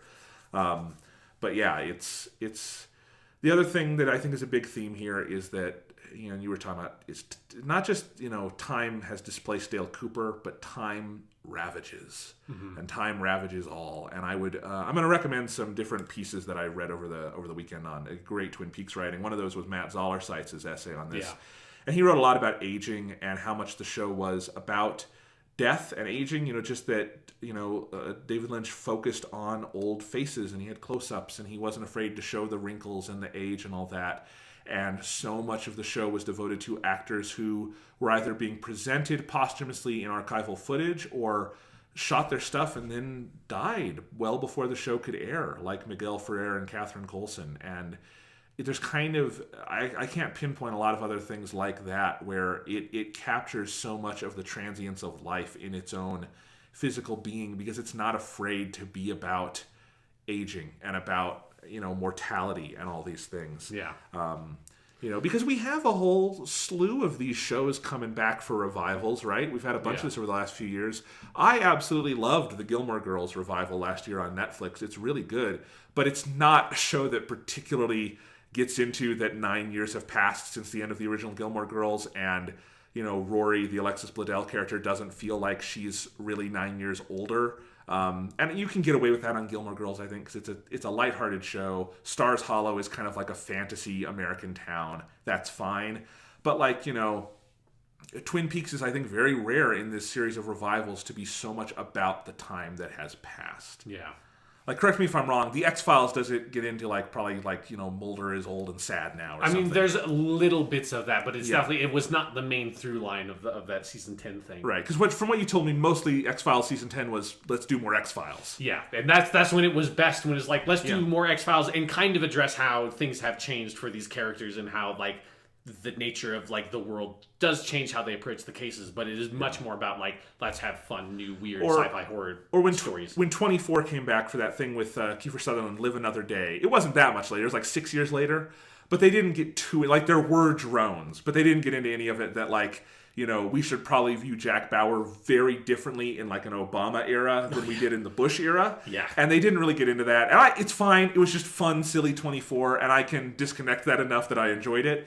But really, I do think Twin Peaks is unique in time is such a factor in its being. Yeah. And it's also just something that that sheer time gap of that 25 years also means that you get something with Twin Peaks: The Return that is so rare for TV shows, movies, whatever, which is that the majority of the cast are older people. They're all 40 and up, basically. And you have obviously you have a lot of the newer characters that there are younger people there as well, but there's such a focus on older people, older men and older women, and not hiding away from their age. I think it is that Matt Zollerseitz piece talks a little bit about how David Lynch shoots his own face, right, and that highlights his age instead of trying to find cinematic techniques to hide how much he's aged. It's and I think that's true of a lot of the characters of that you highlight Kyle MacLachlan is not baby faced the way he was in 1990, right? He's an older guy now, and that's an important part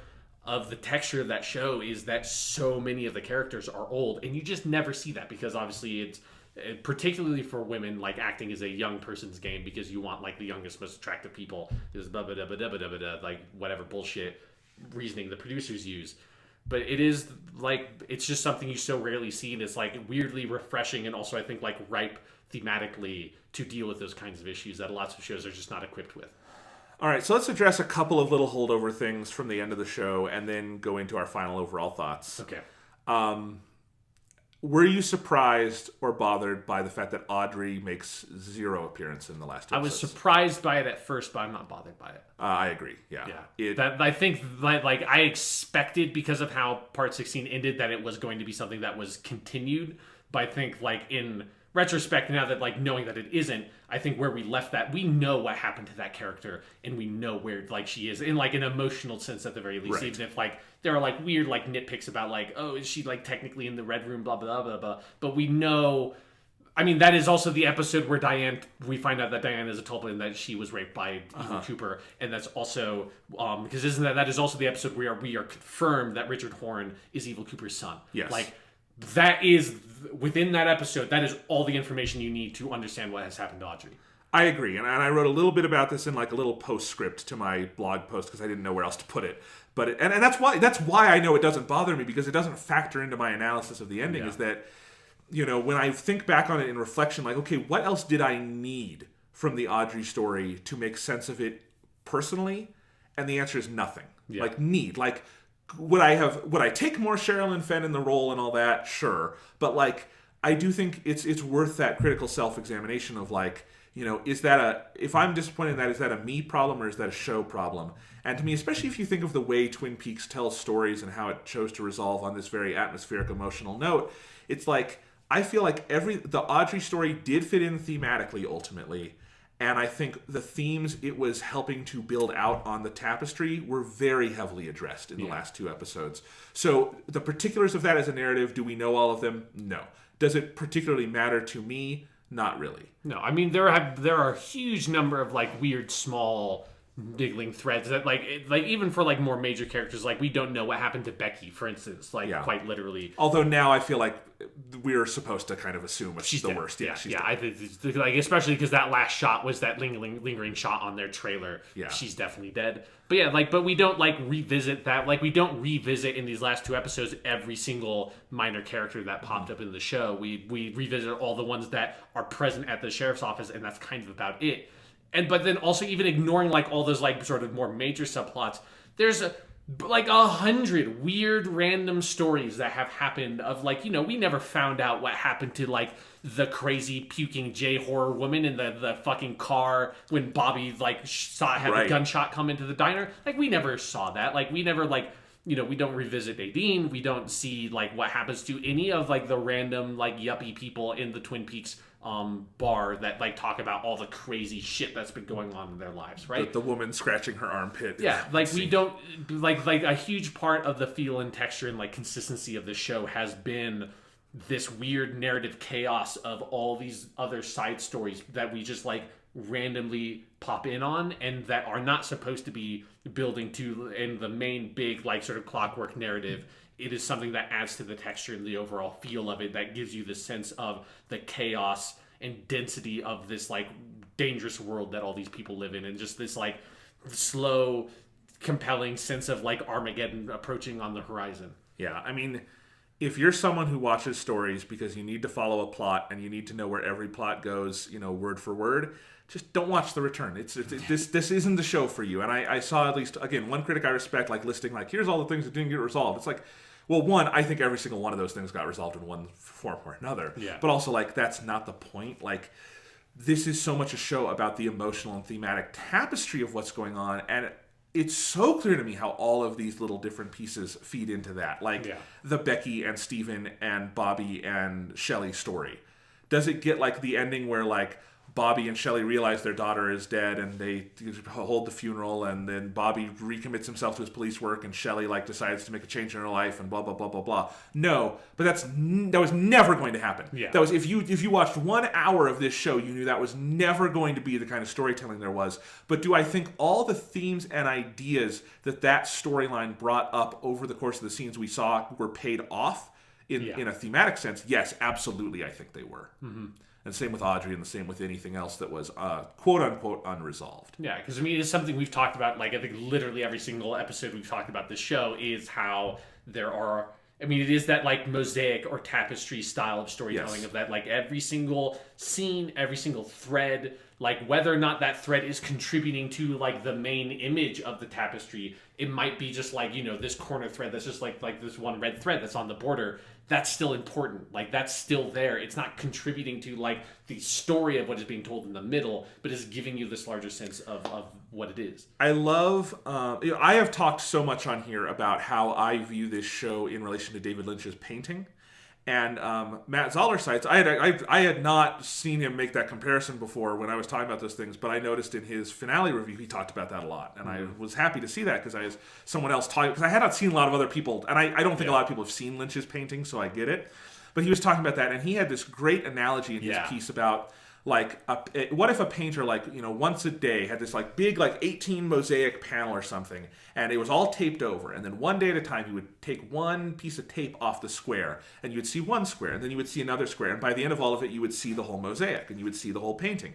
No matter what came of that, you would find it fascinating. And the way I would extend that is when you look at a painting, like a single image painting, you don't look at it and say, well, there's a guy walking down that trail, but I don't see where he goes. I don't see what he's pushing in that cart. I don't know who his wife or lover is, and I don't know what he makes of this world, and I don't know where his journey ultimately takes him. That's not a complaint you make about a painting, right? Yeah. And I get that a film is a different medium, but it does have that same quality to me, especially when you consider the idea of the closed loop of infinity and those sorts of ideas. That's what this is in the end, is now that we've seen all 18 hours, we've seen the full painting, and we've seen the beginning, and we've seen the middle, and the end, and we see all the images in there. And I don't need to connect from point A to B, the very beginning to the very end, and have everything take from there to the end for that to have meaning. All those images feed off and feed into one another in there in a very painterly way in this series, in a way that I have not really seen in any other kind of form of storytelling to this degree. Maybe in some cases, like Krzysztof Kieslowski's The Decalogue, I actually think is a pretty good comparison if you're going to make one. Very stylistically different, but still something you could compare this to. But other than that, I mean, that's I think one particular way to think of it if you're having trouble maybe with the linearity or lack of it here. Yeah, absolutely. So Twin Peaks: The Return. Twin Peaks: The Return. What do we say to wrap this up, Sean? There's a couple of things of going back to that last moment, because that last moment is the thing that sticks out. It is such a fucking mic drop of an ending. Is that it is, because we talked about some the Cooper side of things and how and aging and all that, but there's that component of the ending of that. I think David Lynch is making that argument that no matter how much time has passed, the effects of trauma and abuse in these things on the individual, but I think also in society, and for him I think in a spiritual sense in the world, it does not fade and it does not go away. That energy doesn't dissipate. Yeah, and so whether or not because I think you can totally read that ending as that woman that's played by Cheryl Lee, that's not Laura Palmer at all. She has actually nothing to do with Laura Palmer. She just kind of looks like Laura Palmer. That's a totally fair reading of it, but being in that spot and having it and being connected to that energy of that place and of that house and what happened there is enough to affect her, and and to she's this vehicle through which Laura Palmer gets to express this just angst and frustration and anger and terror at the world that destroyed her.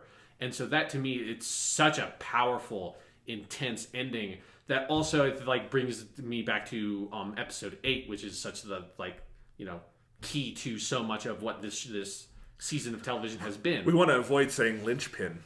I have avoided it the whole time. I have almost said that so many times about episode 8. I'm glad you finally fucking broke it. Look, it's not consciously. It was consciously in that moment. It's mostly not a pun. It's just a word you use in describing this. But it's such a bad pun that I don't want to do it. So it is the key to unlocking this series in so many ways.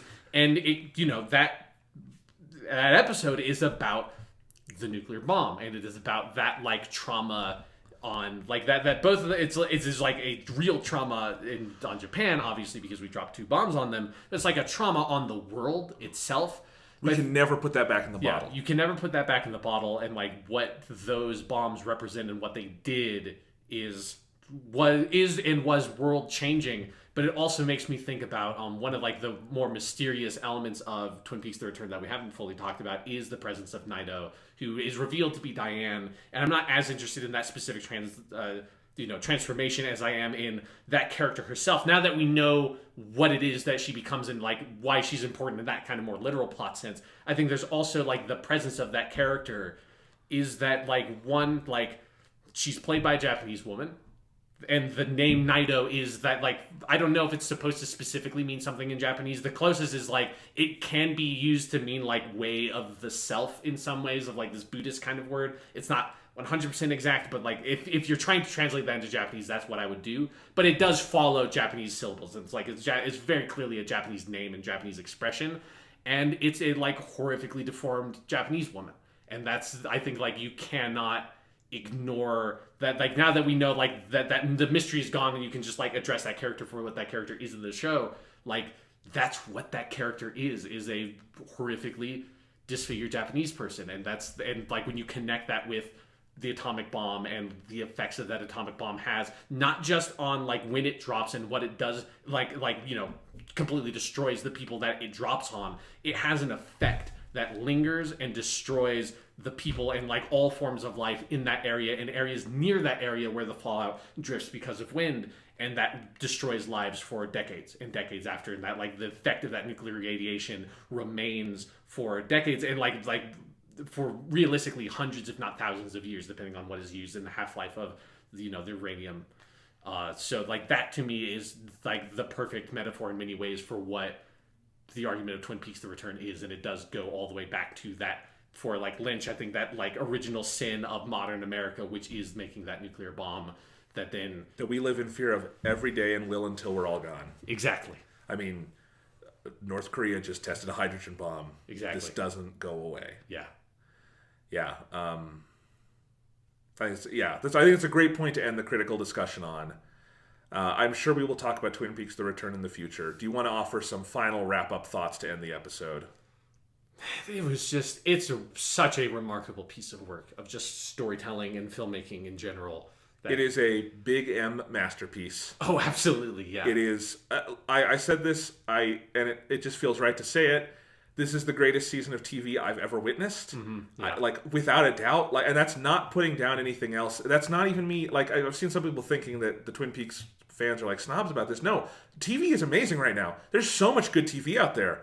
This is just, to me, on a different level of artistic expression and how much it has to offer the audience. And, you know, because this is David Lynch, a great artist, not just at I think the height of his powers, but, you know, he's 70. He's nearer to the end of his life than he is to the beginning. Yeah. No matter where. Again, I hope he lives another 30 years and he lives to be 100, and he could, because he's so cool. Yeah. But, like, you know, and this is a guy with, I think, wisdom and expertise to offer, and this cast of thousands that is all so great, and this group of artists, you know, Mark Frost, Dwayne Dunham, Peter Denham, Angelo Badalamenti, Ruth DeJong, all the people we noted. You know, it really is. There's just never been anything like it that I have seen. You know, this is a major American film artist coming to TV, and I think doing the best thing he's ever done. I think Twin Peaks: The Return is his maybe most important, pivotal, wonderful, culminatory work. Absolutely. And boy, I was excited for this 13 weeks ago. I thought it was going to be cool. I liked the idea. I don't think in my wildest dreams I thought it would be this life-changing. Yeah, it's just one of those, like, it's like a miracle production in so many ways. It just that nothing like this has ever happened before in the history of television. There's a very good chance it will never happen again. Like, who knows? I hope. Yeah, that Showtime just was like, yes, auteur, experimental, avant-garde guy David Lynch, have 18 hours worth of TV. That's not cheap, but have it. Yeah, and you, I mean, remember, if you could go back, it would be hilarious to go back to some of the episodes of this podcast we recorded when they were, like, the first sort of talks about the Twin Peaks revival were around, and we're like, there's no way it gets made. Like, there's no fucking way this show ever gets made, and there's all this sort of, like, a different weird, it was like every single week it was a new bit of news about, like, oh, the episode count has changed, the director changed. When this was announced, it was announced to be 9 episodes. Yeah. Can you believe that? Like, this could not have fit in 9 episodes. Oh, God, no. But yeah, and David Lynch dropped out for a while, and they were going to just take the script and make it with someone else, which is sacrilegious, I think, because I don't know how... I would have felt so bad for those directors. That, like, oh, God, it would be their fault. How the fuck would you direct these scripts if you're not one of the guys who wrote it? Yeah.